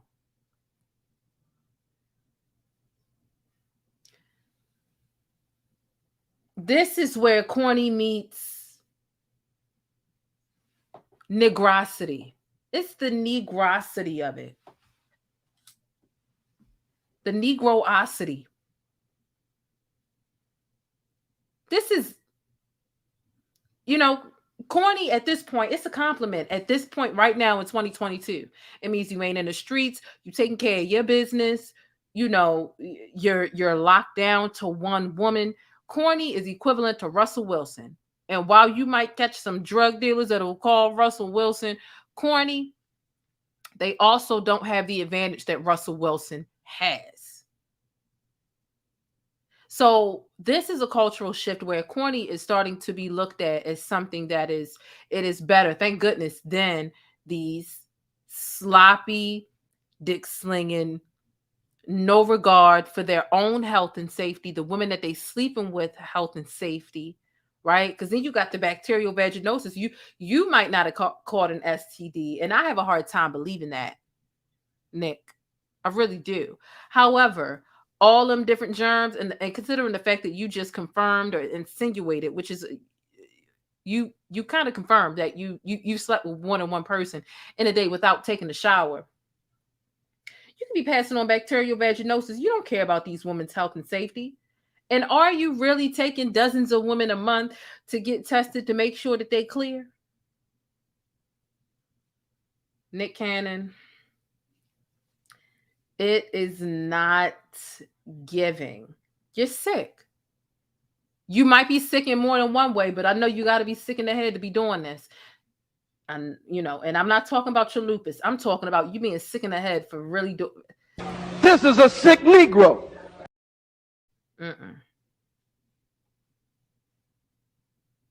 It's not giving. Where's the bush? Let me find the bush. I saw Oprah say she was going to the bush. Oprah, I'm coming to the bush with you. It was gone. Let me just go in the bush and weep. Let me just go in the bush and weep. I just have to go in the bush and weep. Really. I don't understand. I swear to God, I don't understand. It's not giving. It's not giving. Oh, but we're not done listening to his asinine stuff. So we do know that he is expecting baby 9/10. And it's 9/10 because the woman is like teasing twins, like, like subliminal stuff. So we don't know. The woman's teasing twins. We're not sure. There's a baby mama that came out. She's actually a model. Her name is Jessica White. And she wants people to know that she is not one of the women that her ex, Nick Cannon, has pregnant. And she only worked with him recently as a creative director. You know what? She looks like Naomi Campbell. I'm going to pull her up later on. But first, I want to get into another clip where Nick Cannon addresses comments that he could be giving these women STDs or bacterial vaginosis because he's having unprotected sex with all of them. Lord have mercy. This is some nasty stuff. Oh, this is some nasty stuff. Let's see what he got to say. You see my shocked and appalled face? We talk about this all the time. Do y'all know when y'all stinking up the room? Like, I never stunk up a room. Well, see, I said present. I already know that. You see my shocked and appalled face? but that's the thing, because I have smelled people stink up the room. And it's like, it'd be some of the most beautiful women. You'd be like, yo, how was you got you got teams and stylists. This guy I know called me, told me he was having sex with a girl and the whole room smelled like sewage. That's what he said. He still but she be acting like she has no idea. I'm like, I cannot be the only one. But it's like when you're at the zoo and Nick Cannon, are you deflecting? Are you deflecting? How did we? Are we deflecting? Because you the one sleeping with all these different women. So are you saying that one of your baby mamas stank? And do you feel like maybe you're not a contributing cause? Because it could be the combination of the last woman's coochie juices still wrapped around your penis mixed with her coochie juices. And that's a concoction that really don't mix. I'm not sure how he took the conversation off of him slinging his penis all over the place to any uterus accepting applications of semen that day to women.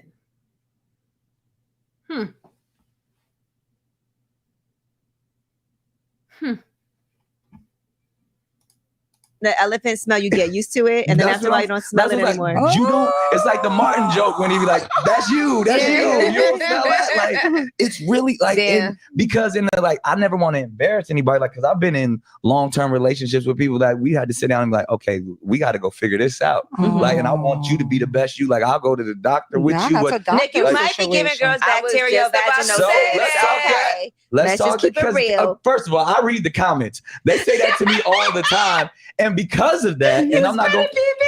I'm gonna go into my because I'm glad we're having this conversation because I'll be wanting to answer these people. All right, let's hear it. First of all, because everybody knows that my lifestyle is pretty unorthodox, and part of that is because I probably every other week have to get blood work done based off of my lupus and all of that. And in those, when I'm getting those cultures and everything, I see doctors quite a bit. Right. Run it all. Make sure, and as we know, when it comes to BV, because that is a big thing. It's very common.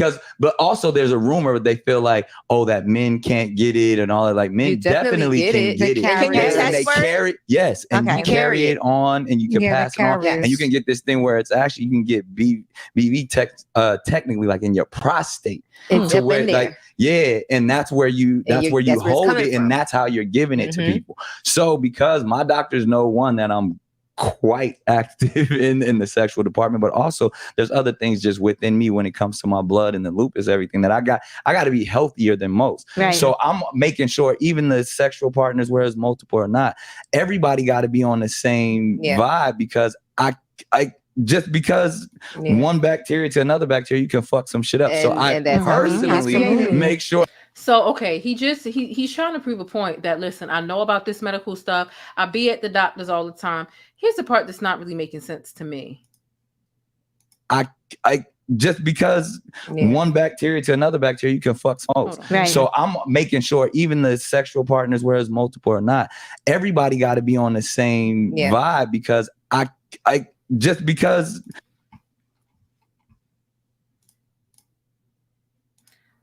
Stickies, help me understand. What is the same vibe when you talk about spreading bacterial vaginosis? What vibe can you be on to prevent your bacteria not conflicting with the next or the last woman's bacteria? What vibe can you be on to help alleviate the spread of bacteria with him acting like he's allergic to condoms by preference? What vibe can you be on to prevent bacterial vaginosis with a sea of sexual partners? Help me understand. If I'm missing something, please help me out. Honestly, let me know in the chat. It's almost 100 of us here right now, even though it's 3:17 in the morning over here in Baltimore. Is there something I'm missing about a vibe that you can be on to alleviate bacterial vaginosis?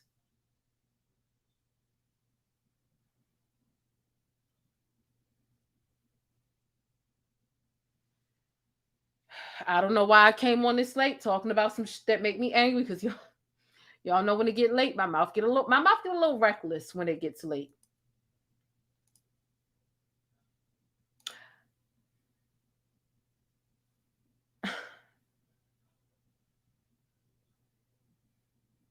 The woman only agreed to sleep with him. Okay, that could be a vibe.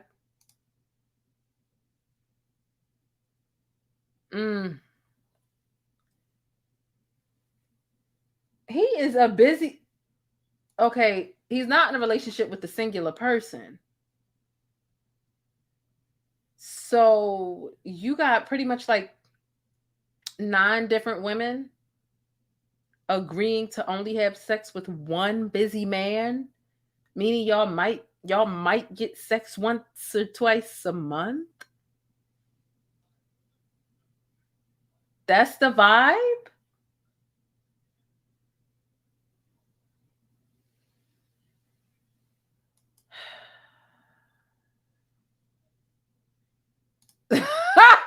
What Oprah say? Oprah Oprah, stop. Oprah said those turbans he was wearing must have been wrapped too tight. Oprah.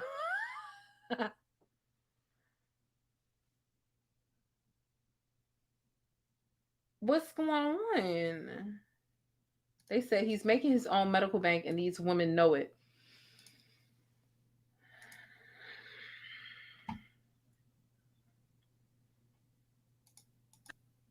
One bacteria to another bacteria, you can fuck some shit up. So I personally make sure that I'm taking everything that I have to take to stay healthy. Has the doctors ever been like, we need to talk, Nick? Something just came back. Never. That's what I mean. Shit, let me knock on some shit. But I'll be.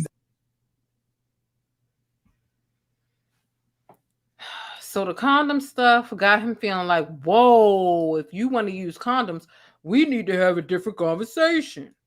Bro.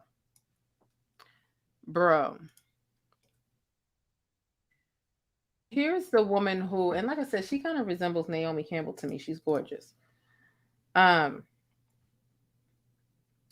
who Jessica White wants people to know that she is not one of the women her ex Nick Cannon has pregnant, and she only worked with him recently as a creative director.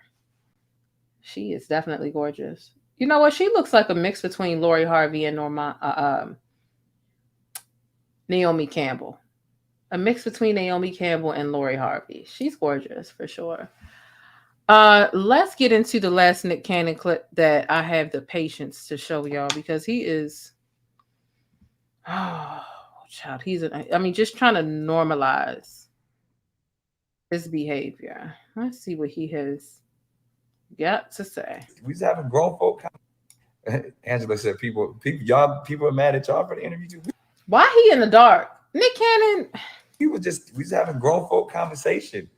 And it's an interview. I mean, I have so many sides, and people talk about what's responsible and what's not responsible. I'm only responsible to be myself. I've never ever wanted to be a role model, because a role is something you play. I'm a real model. I'm a real person. I got real issues. I got real things that we all working through, and we only gonna show love and try to approach it all from an optimistic standpoint. I mean,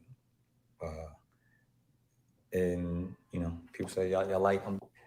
Angela said, people are mad at y'all for the interview too. We just having grown folk conversation, and it's an interview. I mean, I have so many sides, and people talk about what's responsible and what's not responsible. I'm only responsible to be myself. I've never ever wanted to be a role model, because a role is something you play. I'm a real model. I'm a real person. I got real issues. I got real things that we all working through, and we only gonna show love and try to approach it all from an optimistic standpoint. I mean,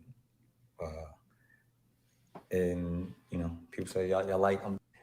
Angela said, people are mad at y'all for the interview too. We just having grown folk comment.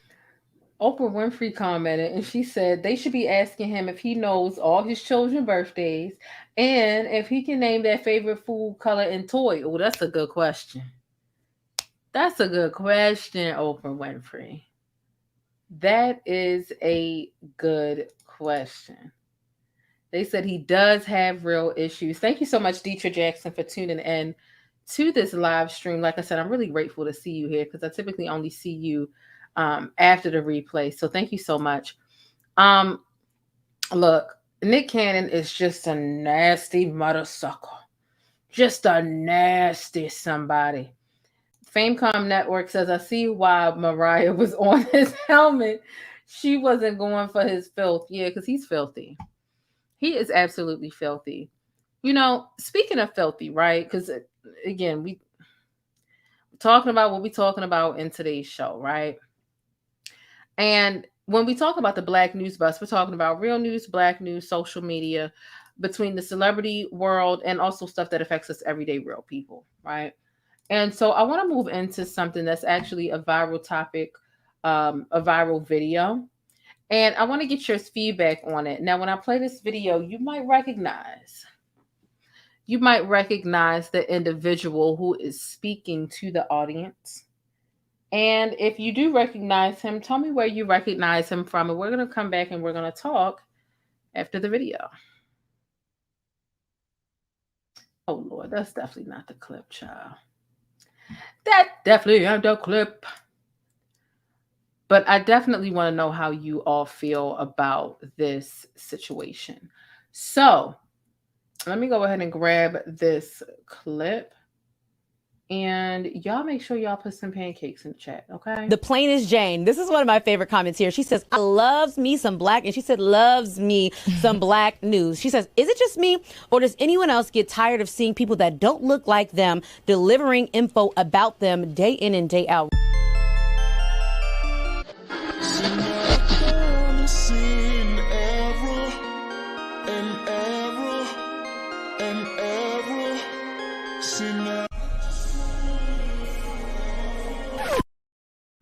All right, so let me go ahead and show y'all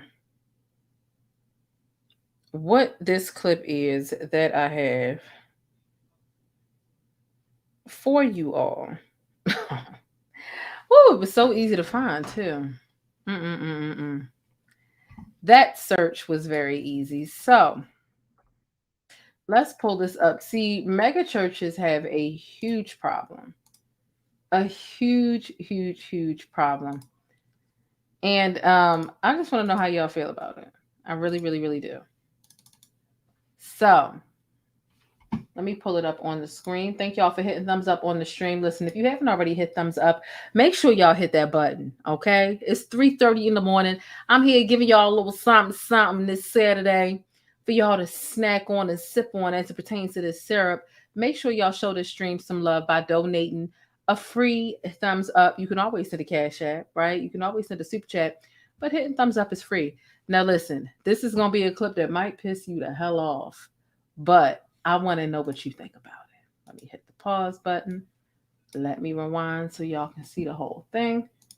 And let's get into it. Like I said, if you recognize this pastor, this person, let me know where you recognize him from or what viral event you have seen him be a part of. Let's get into it. What makes you comfortable is being at somebody's house in their bed. And then you go find somebody else and give them yo. And then you find somebody else in their vulnerable moment and you take their.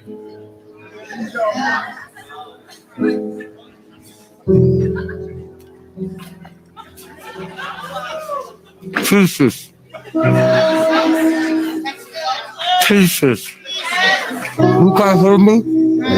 Pieces. And the truth of the matter is, you're now in a pattern. You don't even want them. You bite it and spit it out.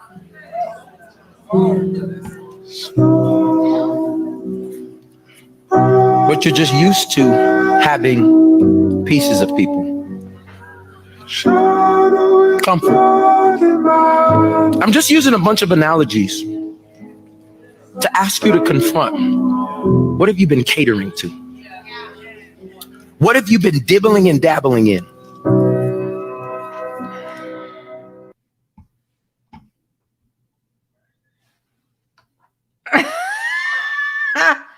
So there's some people in the chat that got it right? There's some people in the chat who totally recognized him. What makes you comfortable is being at somebody's house in their bed. And then you go find somebody else and give them yo. And then you find somebody else in their vulnerable moment and you take their cookie.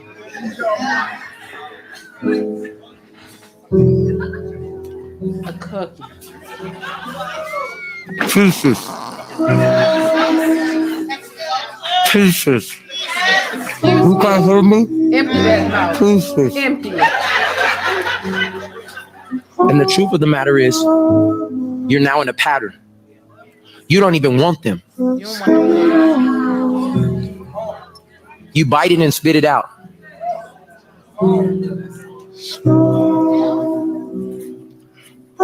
But you're just used to having pieces of people. Comfort. I'm just using a bunch of analogies to ask you to confront. What have you been catering to? What have you been dibbling and dabbling in?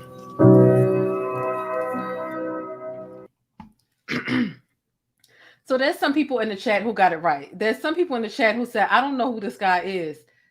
So I found this on Twitter and it says, bruh, who are the members of this nigga's church? Are y'all not tired? You may remember a while ago that there was a preacher, right? I think this was January. And he went viral for a hawk spitting in his hand and rubbing it on a man's face. This is him. This is him. See, because he I want to say he thought he was slick, but he was using analogies. But he eats these cookies and then say, you taking people's pieces. No, when you was eating them cookies and you said you took another person's cookie and you found them in a vulnerable moment, you know, cookie stands for punani. It stands for sex. That's what it stands for. It's the truth. If you don't recognize them, here we go. But you hit. He hawked it. Oh my God. Wait a minute. Changing something and you don't see it clearly yet. But you hit.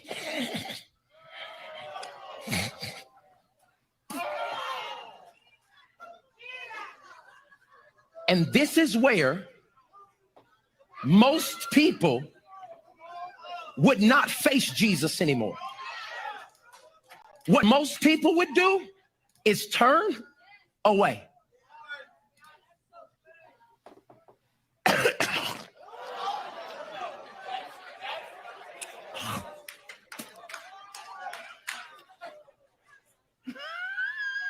What I'm telling you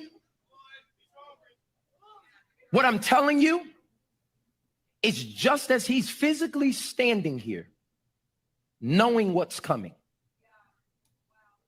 God's saying, can you physically and spiritually and emotionally be able to stand when getting the vision or receiving it might get nasty? I'm going to say it in a point just like that. Receiving vision from God might get nasty. You mean, God, I just bought, in crazy faith, I just bought my dream car. And now you're going to ask me to sell it back and ride in the hoopty again? Yeah, because the vision I'm about to give you, it might get nasty.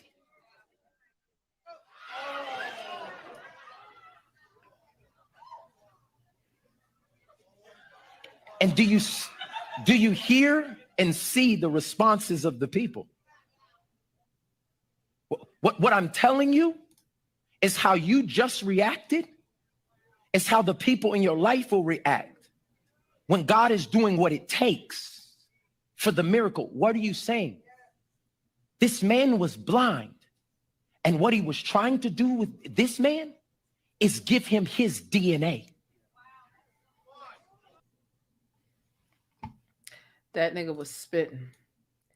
There was another time this pastor said something. Now keep in mind, this ain't the full context, but it still sounds problematic. The one reason. Now, this is the one reason God gives for divorce. Not we've grown apart.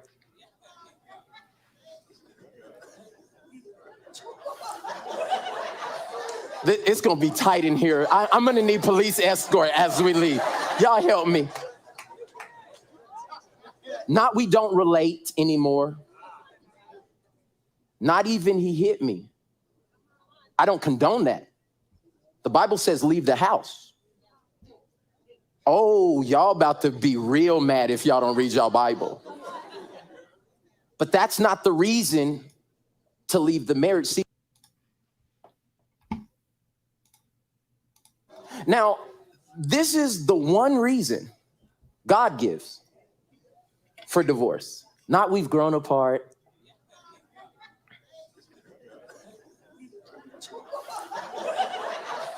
It's gonna be tight in here. I'm gonna need police escort as we leave. Y'all help me. Not we don't relate anymore. Not even he hit me. I don't condone that. The Bible says leave the house. Oh, y'all about to be real mad if y'all don't read y'all Bible. But that's not the reason to leave the marriage. See. So look, that had a lot of people outraged as well as it pertains to this pastor. Listen, these mega churches, sometimes they can get out of control. They absolutely can. What is this? All that wisdom. You see this Bible filled with knowledge and wisdom. Hold this, my brother. So is this apple filled with nutrients. You see, and when I all that nutrients I just got from that one bite. Another bite. So another bite. Child. Another bite. Another one.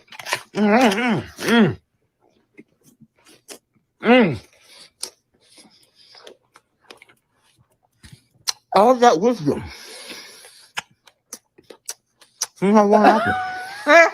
Get him out. You see this? Get you him see out this of Bible? my face, please, right now. Right now, get him out of my face. Listen, these mega churches. I think we deserve a moment at the bush to weep. I think that we've earned it. I think that we watched enough bullshit that I think we deserve to go to the bush. Let's go. It was gone. Let me just go in the bush and weep. Let me just go in the bush and weep. I just have to go in the bush and weep. Really. I don't understand. I swear to God, I don't understand.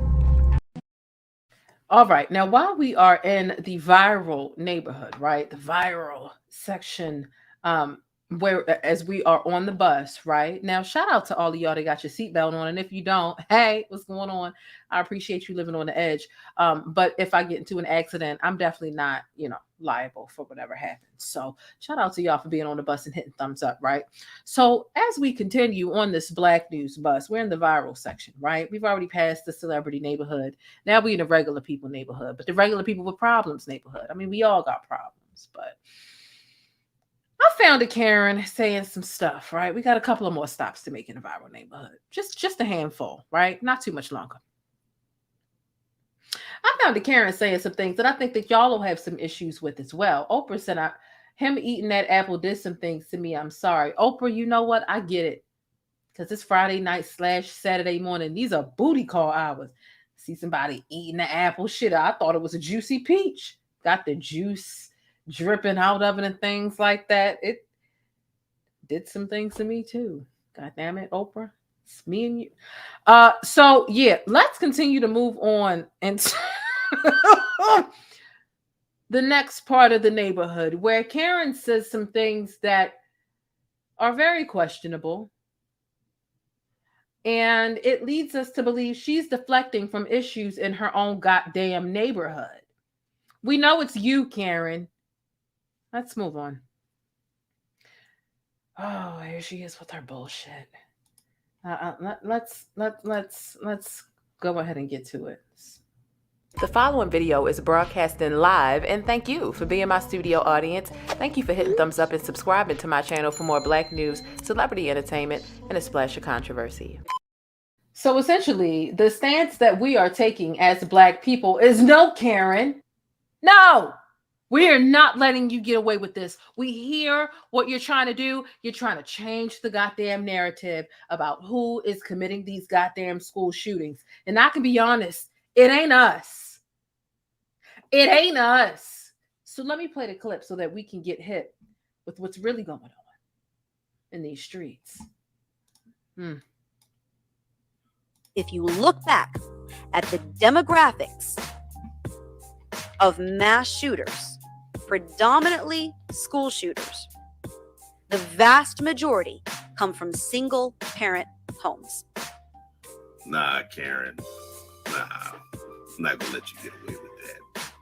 The vast majority of mass shooters, school shooters, supermarket shooters, theater shooters, post office shooters come from white homes. All right? Single black women and single black men are not raising mass shooters. Let's just tell the truth. The vast majority of crazed mass shooters come from white homes. Period. Now, why would you, if you look back at the demographics of mass shooters, predominantly school shooters, the vast majority come from single parent homes. Nah, Karen. Nah. I'm not gonna let you get away with that. The vast majority of mass shooters, school shooters, supermarket shooters, theater shooters, post office shooters come from white homes. All right? Single black women and single black men are not raising mass shooters. Let's just tell the truth. The vast majority of crazed mass shooters come from white homes. Period. Yeah, so this is it's pretty bizarre to me. It's pretty bizarre because how dare you try to move the pendulum? Baby, the pendulum is over there with y'all, right? When we talk about what happened in Uvalde, it definitely wasn't a black person. No, granted, he was Hispanic, but it was a two-family household. It was a two-family household. We go to Buffalo. White boy. White man. Let's go ahead and specify because they like to depend on being 18 years old and still being considered a child. You're not a child. You're a grown-ass man. Two-family household. I mean, whether you're trying to change the pendulum, because it starts in increments. For you to say single-family house homes, knowing, right, the default. How do you want to say this? Knowing that the default consensus, right? And sometimes statistically, because of just how America was built to fracture the black family dynamic in the black household, is to take the black man out of the home. Let's incarcerate him. Let's incarcerate him. Let us oppress him. Let us just do whatever it takes to make sure that we know that this assumption, and statistically there are a lot of black men who are, and I'm not saying that this doesn't exist in white communities. However, I know my community better than I know any other. And so I know that there are sometimes, a lot of times actually, where the black father may not be present. Right. And so to try to start to inch the hockey puck away from, because again, you name me the last black school shooter, mass shooter. I mean, we get that hospital situation. He was old, whatever. But name me. So when you start with that single family household shit, when statistically black men are missing out of the household because of what society did to us, racism, right? We go back to slavery. We got slave masters literally sodomizing the man, emasculating the man in front of his family, making his family kind of lose respect for him for allowing that to happen. Fast forward to now, the modernization of the black man being taken out of the household. We know what you dog whistling about that. You got some white people who really be like, oh my God, you really know who your father is? They already have this preconceived notion that unfortunately is statistically backed and historically backed by the way that America has treated us. It was very strategic for them to take the black male out of the household to make us crumble as a people. So for you to start by saying, oh, it's in single parent households, we know eventually that is going to come back to us. Stop lying.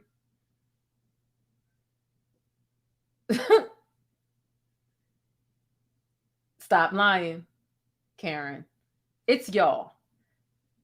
It's not about single family households in literally the last however many, right? I mean, since you're trying to put it on family households and like there's not old people doing it. I mean, I haven't heard of any single family households, right? Where these shootings are taking place. Karen, stop it. I mean, you're trying to deflect. You're trying to deflect. You're trying to deflect. And I just can't. I just can't, Karen. And I'm glad that someone put you in your place about it. And I'm glad that we're not letting you get away with this. It's not happening. It's not happening. The last piece of viral news, but actual real news, right? That I want to get into is about people telling on themselves. I did have some information about the prosecutor of Young Gunner. She needs security because there are a lot of threats, but I'll probably get into that on another day. Thinking about focusing more on legal cases right now, but we'll see. We'll see how that goes. But that's a dog whistle. That was definitely a dog whistle from Karen to try to move the pendulum to single family households, knowing that our households do break up a bit more frequently than theirs. Stop playing. You know, I found it to be really interesting when Joy Reid said on The View, I believe, that gun laws will change when more Black people begin getting guns. And you know what? I agree with that. And for her to be a white woman, that was very bold, very edgy, but very true. And I'm glad she said it because it's the truth. They don't want to do anything about gun control, whether it be the AR-15s, the handhelds, whatever. And the AR-15 should really be the first priority. You know, when you talk about product recalls, there was a child who passed away based off of a treadmill, right? Getting on a treadmill, and the child died, and that product had to be recalled, and all of these legal ramifications because they were held responsible for that. Why are guns a product that are exempt from that sort of liability, knowing that the primary utilization of firearms is to fire at, especially when you're talking about a high-powered weapon like that, you're not killing birds with that.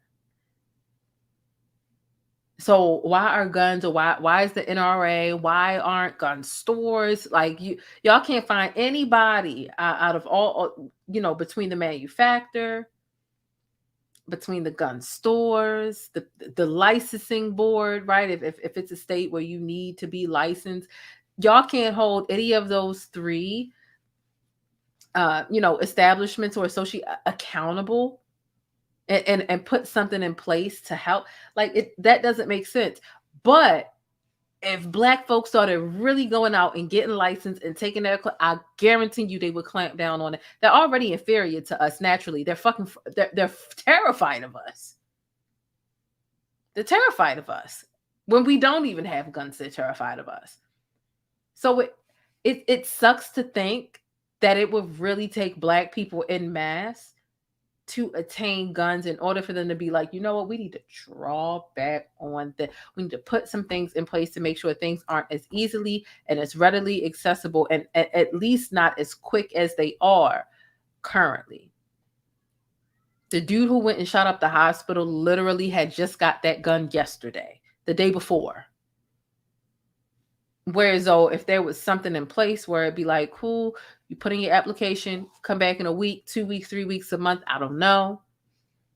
But when people are impulsive and they're sick and they're mentally ill and they can just gain access to a firearm and in less than 24, and get it within a 24-hour span or instantly, you leave other people vulnerable to that. It doesn't make sense. It doesn't make sense. Dietrich says, someone also said gun laws will change when more Black people get life insurance.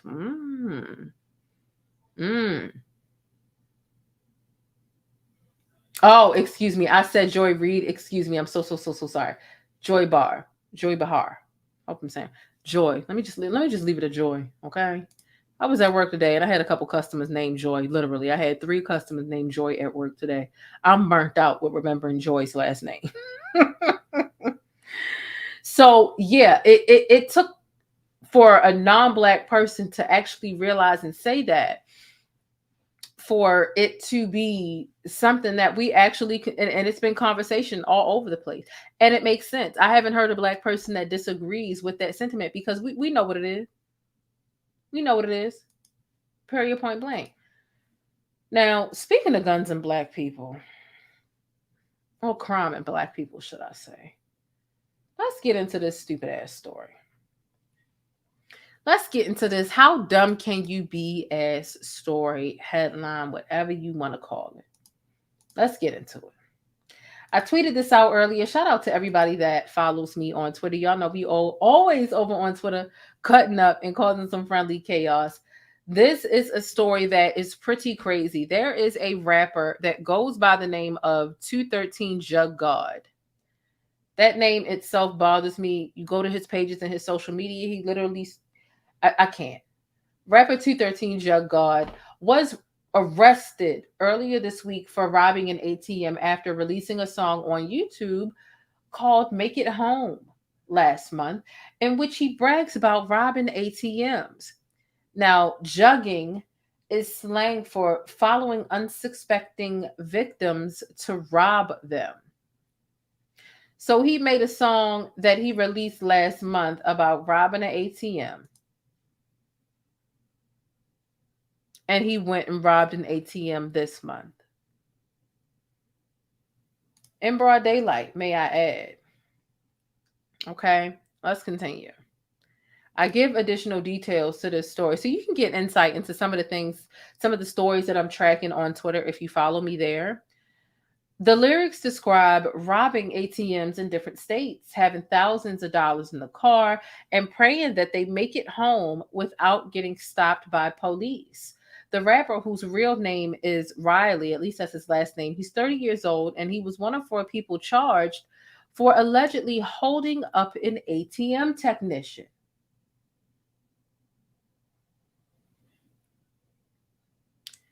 At a Bank of America. So he's holding up they are holding up an ATM technician at a Bank of America in Nashville as he serviced the machine. Now, according to the police, 2 members of the group approached the ATM technician from behind around 10:40 in the morning and told him to not do anything stupid and hand over the money. They then took the cash, all 4 of them, and fled in their vehicles. Now, police also say that one of the getaway cars was a Hyundai Elantra and had been rented through Hertz. You know, what's really interesting about this vehicle being rented through Hertz is, if you remember when I read through the transcript, proposed charges for Young Thug and what is it? Is it Lil Baby? Gunna. There was a situation where a vehicle was rented under Young Thug's name from Hertz, very same company, where a rival gang member leader was killed. That was really interesting that they rent these cars from Hertz and do crimes. But nonetheless, 213 Jug God and the 3 others are being charged federally. And then I left a link to the music video, and then I gave my final word. I'm like, let me give all the details in a professional manner, right? Go ahead and report on it. And then I'll go ahead and give my final word. And my final word is, how the fuck stupid can you be? How stupid can you be? You got to be mentally ill to profess your crimes prior to, and then hit an ATM in broad daylight. What did you think? You were in the movie The Town? Good Lord, these Negroes make it easy for police by literally leaving breadcrumbs. When we say Negroicity, we mean this is what we're talking about. This is exactly what we're talking about when we say Negroicity. You know, when I'm talking about a crazy story involving non-black people, Karens and things, I call it caucasity, but this is Negroosity, and it has to stop. You know, and I totally stuff like this makes it difficult for rappers who really do the art thing, and maybe they aren't in the streets, but they just want to sound cool and they're telling stories of maybe other people. You got Jay-Z and other rappers and musicians who are standing behind the notion that you shouldn't be able to use rap lyrics in court. And I do feel like there's some targeting to us, right? Because in what other genre do they use their lyrics against them? You got people within, heavy metal and other areas where they admit to some really crazy stuff. Drug use, hitting, murder, da da da da. And they don't use their lyrics in court, but they use ours. However, things like this, you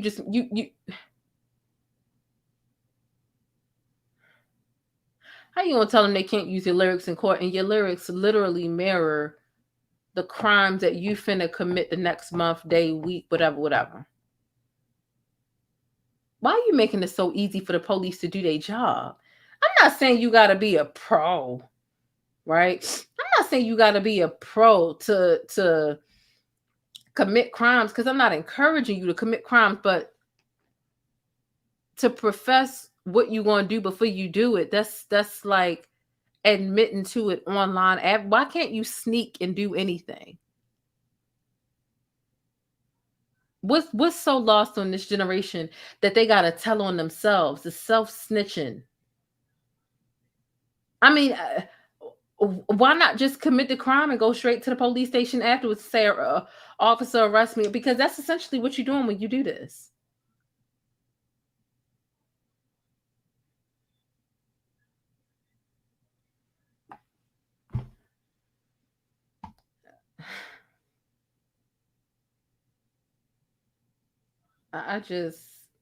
What Oprah say?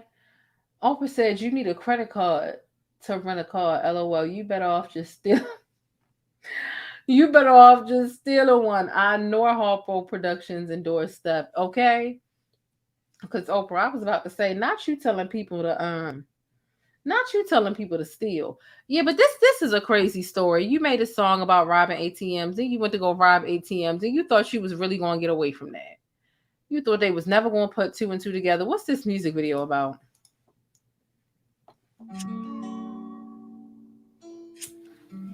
You talking about some make it home.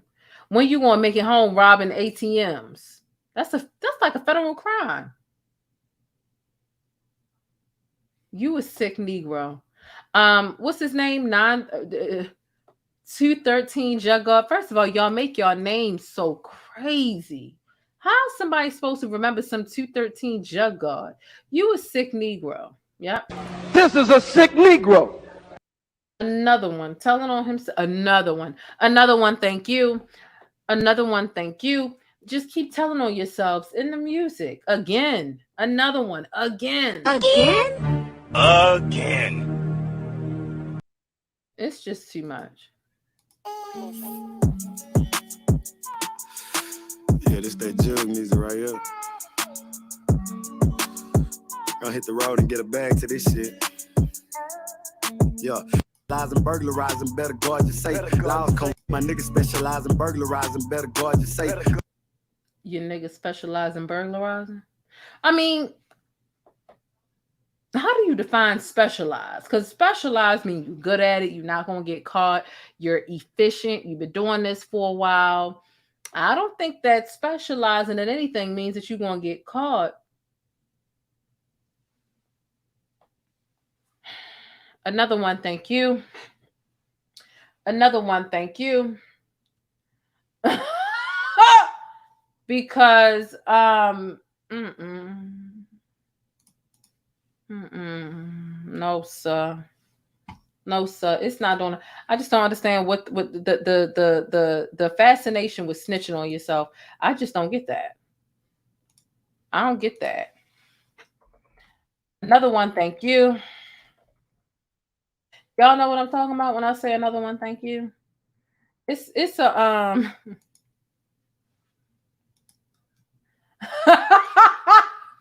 I'm sorry. Every time I see it, it cracks me up. Hold on. Let me put it on the screen for y'all.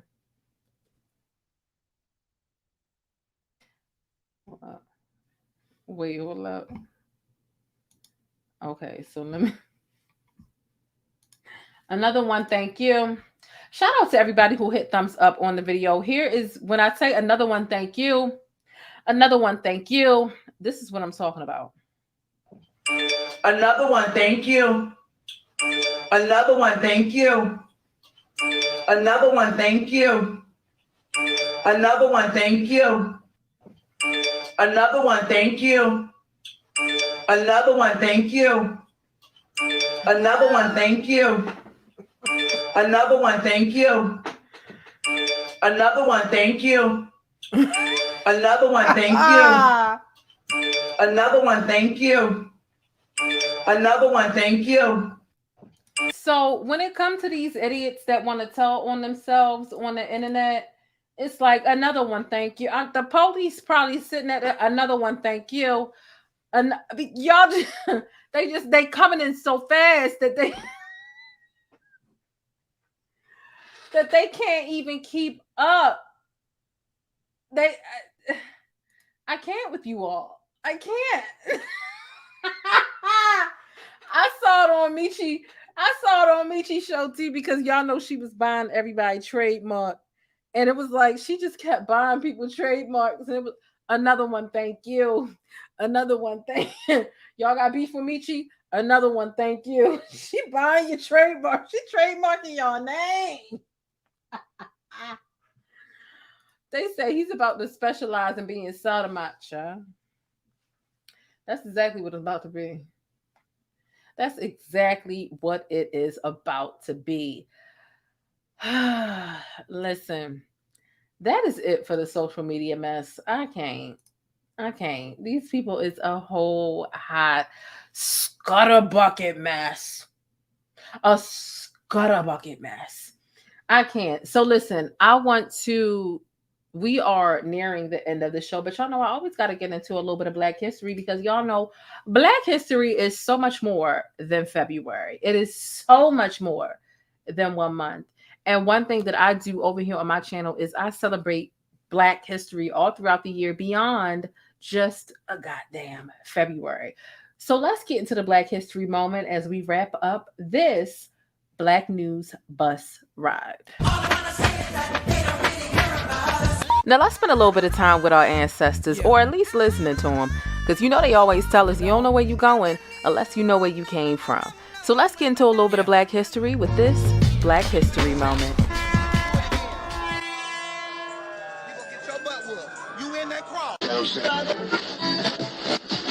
They got me in the system. Why they gotta do me like that? I know I can be what I wanna be what I wanna be. We've got love for y'all, which I don't love. About the feeling.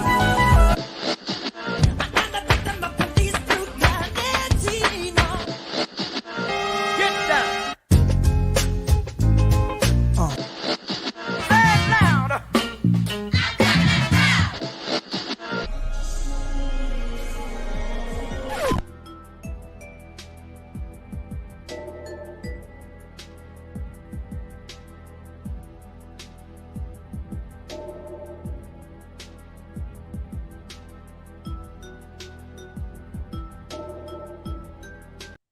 All right, let's get into a little bit of Black history. And listen, Black history is not always past events. Sometimes Black history is happening right now. So today's Black history moment is about a situation, right? Actually a product, right? And it's a combined effort. And what they're doing is they're actually combating, monitoring, and potentially alleviating police brutality, which is something that we need more now than I wouldn't say we need more now than ever, but it's definitely something that we need, right? Because I would love to see what our ancestors think. Like, do we have more police brutality now, or was there more in the 50s, 60s, 70s? That would be something. I would love to have a group of senior citizens on the show to really talk about their experience back in the day. But with all that being said, let's get into today's Black History Moment and Black History Fact. Y'all see these people right here on the screen, and these people they're involved in a Black-owned cloud-based application that turns any smartphone into your own personal body cam, and they have announced a historic partnership with 1 million madly motivated moms. They call it 1M4. And so the organization is led by African American moms and aunties, and it was created to address police brutality through legal action and legislative policy education. The partnership strengthens moms' well-being and peace by providing a digital lifeline and connection to their family members. And through Angel Technology, that's what they're calling it, through Angel's Technology, the partnership also leverages 1M4's expertise to work on these issues from a policy standpoint. So beyond them just utilizing your phone to kind of keep intel and to help keep understanding, right? Because it helps you to record your encounters with police, but it also strategically is communicating your coordinates, latitude and longitude, to help people understand what your exact location is, so that if people need to show up and pull up and know exactly when and where this happened, they have access to this. They are also helping out with policy issues as well. The number of fatalities at the hands of police has steadily increased throughout the past decade, which translates to an average of 3 people a day. So this technology was created by a fighter pilot turned tech innovator, James A. Samuel Jr. He was devastated by the countless incidents that could have been brought to justice with his technology. It's a discrete application that allows the user's loved ones to live stream the incident and get real-time location updates while keeping the video secure and accessible for future use. The value of this technology to the preservation of the members' and lives and the peace of mind is said to be priceless. And this was something that was stated by a founder and a CEO. They say, we are all mothers who often think about and worry about the safety of our children and family members, and they can foresee their members sharing within the 1M4 virtual community how they're using this technology, what and how a recording should be used to potentially seek legal recourse, how they no longer have to fear body cam or dash cam footage being edited by police officers because of this technology, and how they now have more peace in their children leaving their homes. Now, through this partnership, registered members of the program 1M4 receive a 4-person family plan subscription to this technology as a benefit of the membership. And this enables each registered member of 1M4 to protect a total of 4 members of their family with the technology and their life-saving body cam technology. So it says, quote, Angel Tech benefits from this partnership in many ways. First and foremost, it expands our user base, which enables us to save more lives, end quote. And this is something that was stated by the founder and CEO. Other benefits of the partnership pale in comparison to this first and most important one. And this is what we're all about. So this is really good information, I feel, for them to be involved with legislation and also helping with this technology, which allows you to discreetly keep dibs and record what is happening, what's transpiring between your person and the police officer that you are actually encountering. So I think that this is amazing. And like I said, not only is Black History Month so much more than February, it's not always past events. Sometimes it is happening right now. And we still need to combat, racism and oppression and discrimination and all other types of things just as rigorously, is that a word? Rigorously, as our ancestors were. We can't just stop and get comfortable and complacent and say, oh, well, it's not as bad. We're not walking up the street and having attack dogs or water hoses on us, because I think that they are banking on our ignorance and on our complicitness right? Our complicity with just allowing this stuff to happen. And just because it's not happening in your backyard right now doesn't mean that it won't ever happen. I know that there are actually a lot of other folks and instances, and I hate that I don't have any really specifically handy right now, but they were teaching you about classes, courses, teaching you about your rights when you do encounter a police officer, when you get pulled over, traffic stop, or whatever, so that you know what your rights are and how to respond in a way where you just feel like I have to do whatever they say. And not to say that you want to get buck with them, but understanding your rights is really important, because sometimes when you encounter a police officer, you think whatever they say is law and you have to abide by it. And a lot of times they fearmonger and abuse their authority over you. So understanding these things, attaining firearms, right, as legally as possible, and different measures like this where they're implementing legislation, and also they have apps to help you contact your family and friends. Listen, let me tell you something. I haven't been pulled over in a while, knock on wood. But I know when I used to get pulled over, I would always just start recording, because you just never know. You know, femininity works sometimes to do whatever, right? To get somebody smitten, to help disarm someone. But when you're a Black person with nappy hair, that shit don't matter all the time. It really don't. So I think a lot of Black people, we naturally get nervous when we encounter the presence of a law official. So stuff like this is really important to help us have easier way, right? Because me just recording it or going live for something minor might not be what I want to do. But if I could alert my family and friends, hey, I'm pulled over, here's the stream, here go my coordinates, that is something that seems like a better option, in my opinion. So it is something that I am looking into. Someone says, what's the name of the app? It's called Angel Tech Benefits. And I wish I had, here's the link. Okay. They actually have a website. So the website will give you the name of the app. And it seems like it's called like Angel, but Angel is spelled with a J. So here it is let me put it in the chat. I'll put it in the chat right here. There it is. That is the website. Seems like it's www.angel.live. But again, Angel is spelled with the J. So it's in the chat. I'm going to bring it up on the screen. So this is the website here. Okay. Excuse the emoji I put right there, right? Not the but you can see the HTTPS angel.live/.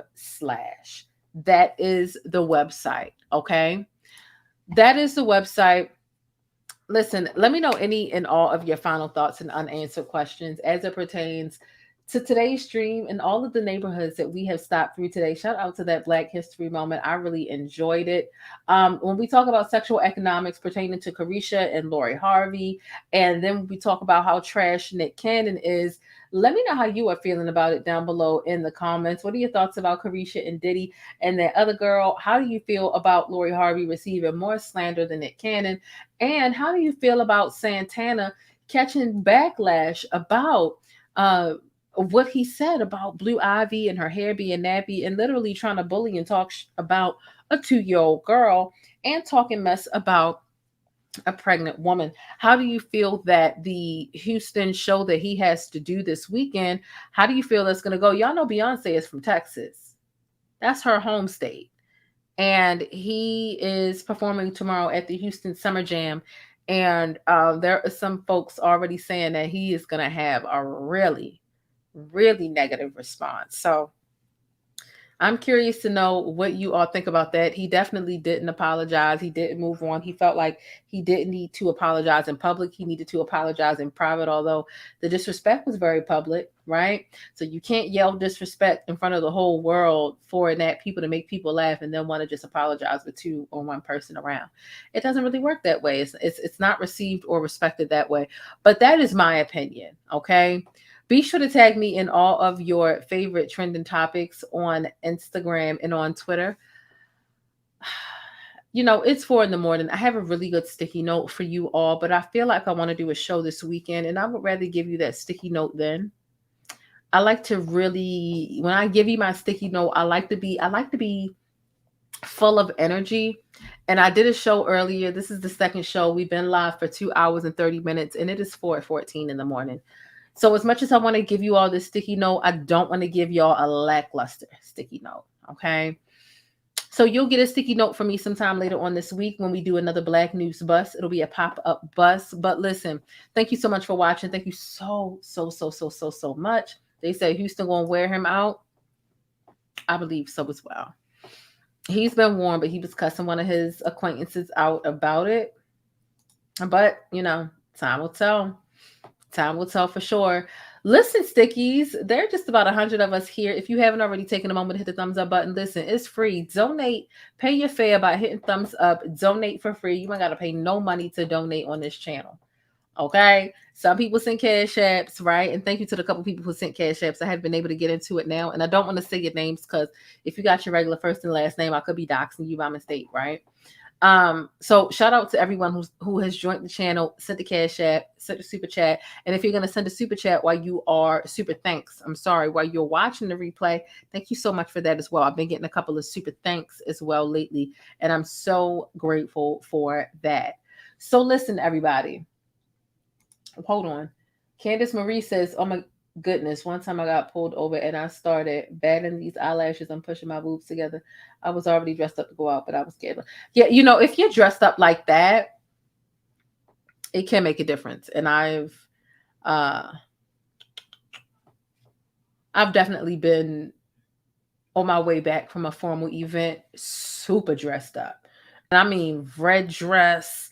I mean like dressed up, and it worked. It worked. But that's not always the case. So yeah.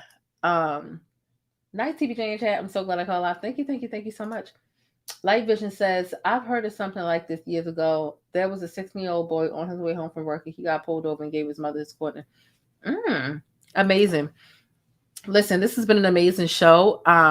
Sometimes I say I'm gonna come back and give y'all another live, and I get the itis and I fall asleep and I feel bad. But sometimes self-care comes first. But in this case, I was actually able to come back, and I'm goddamn proud of myself.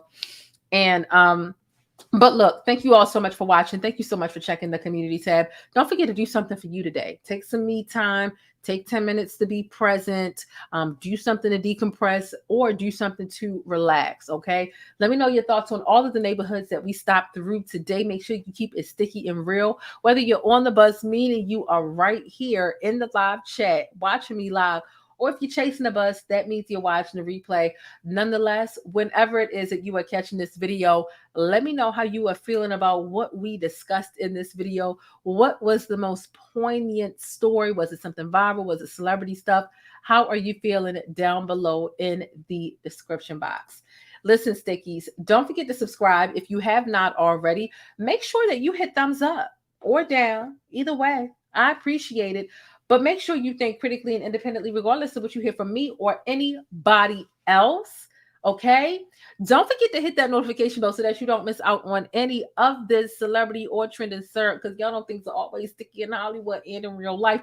And don't forget to hit one of them pancake emojis, well, several of them pancake emojis, okay? So I know it's real. Because if you really rock with your girl, you will be dropping some pancakes in the chat. And that's just that on that.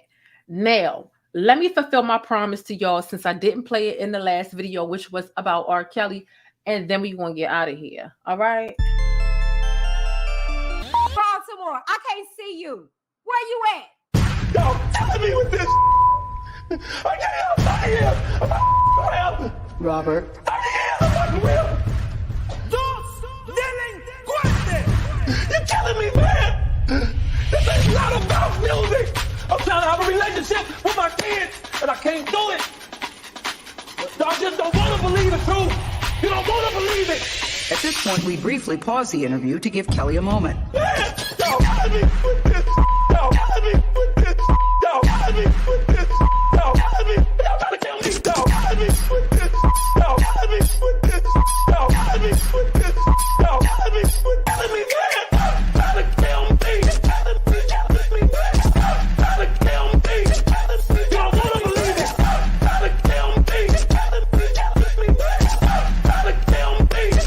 I hope this camera keep going. Stupid R. Kelly. Fight for my life. Stupid R. Kelly. Do it. Stupid R. Kelly. Fight for my life.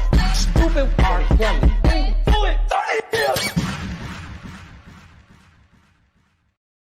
Period, Pooh. Period, Pooh. Period. Fighting for my fucking life. That nigga facing 25 to life. Not playing.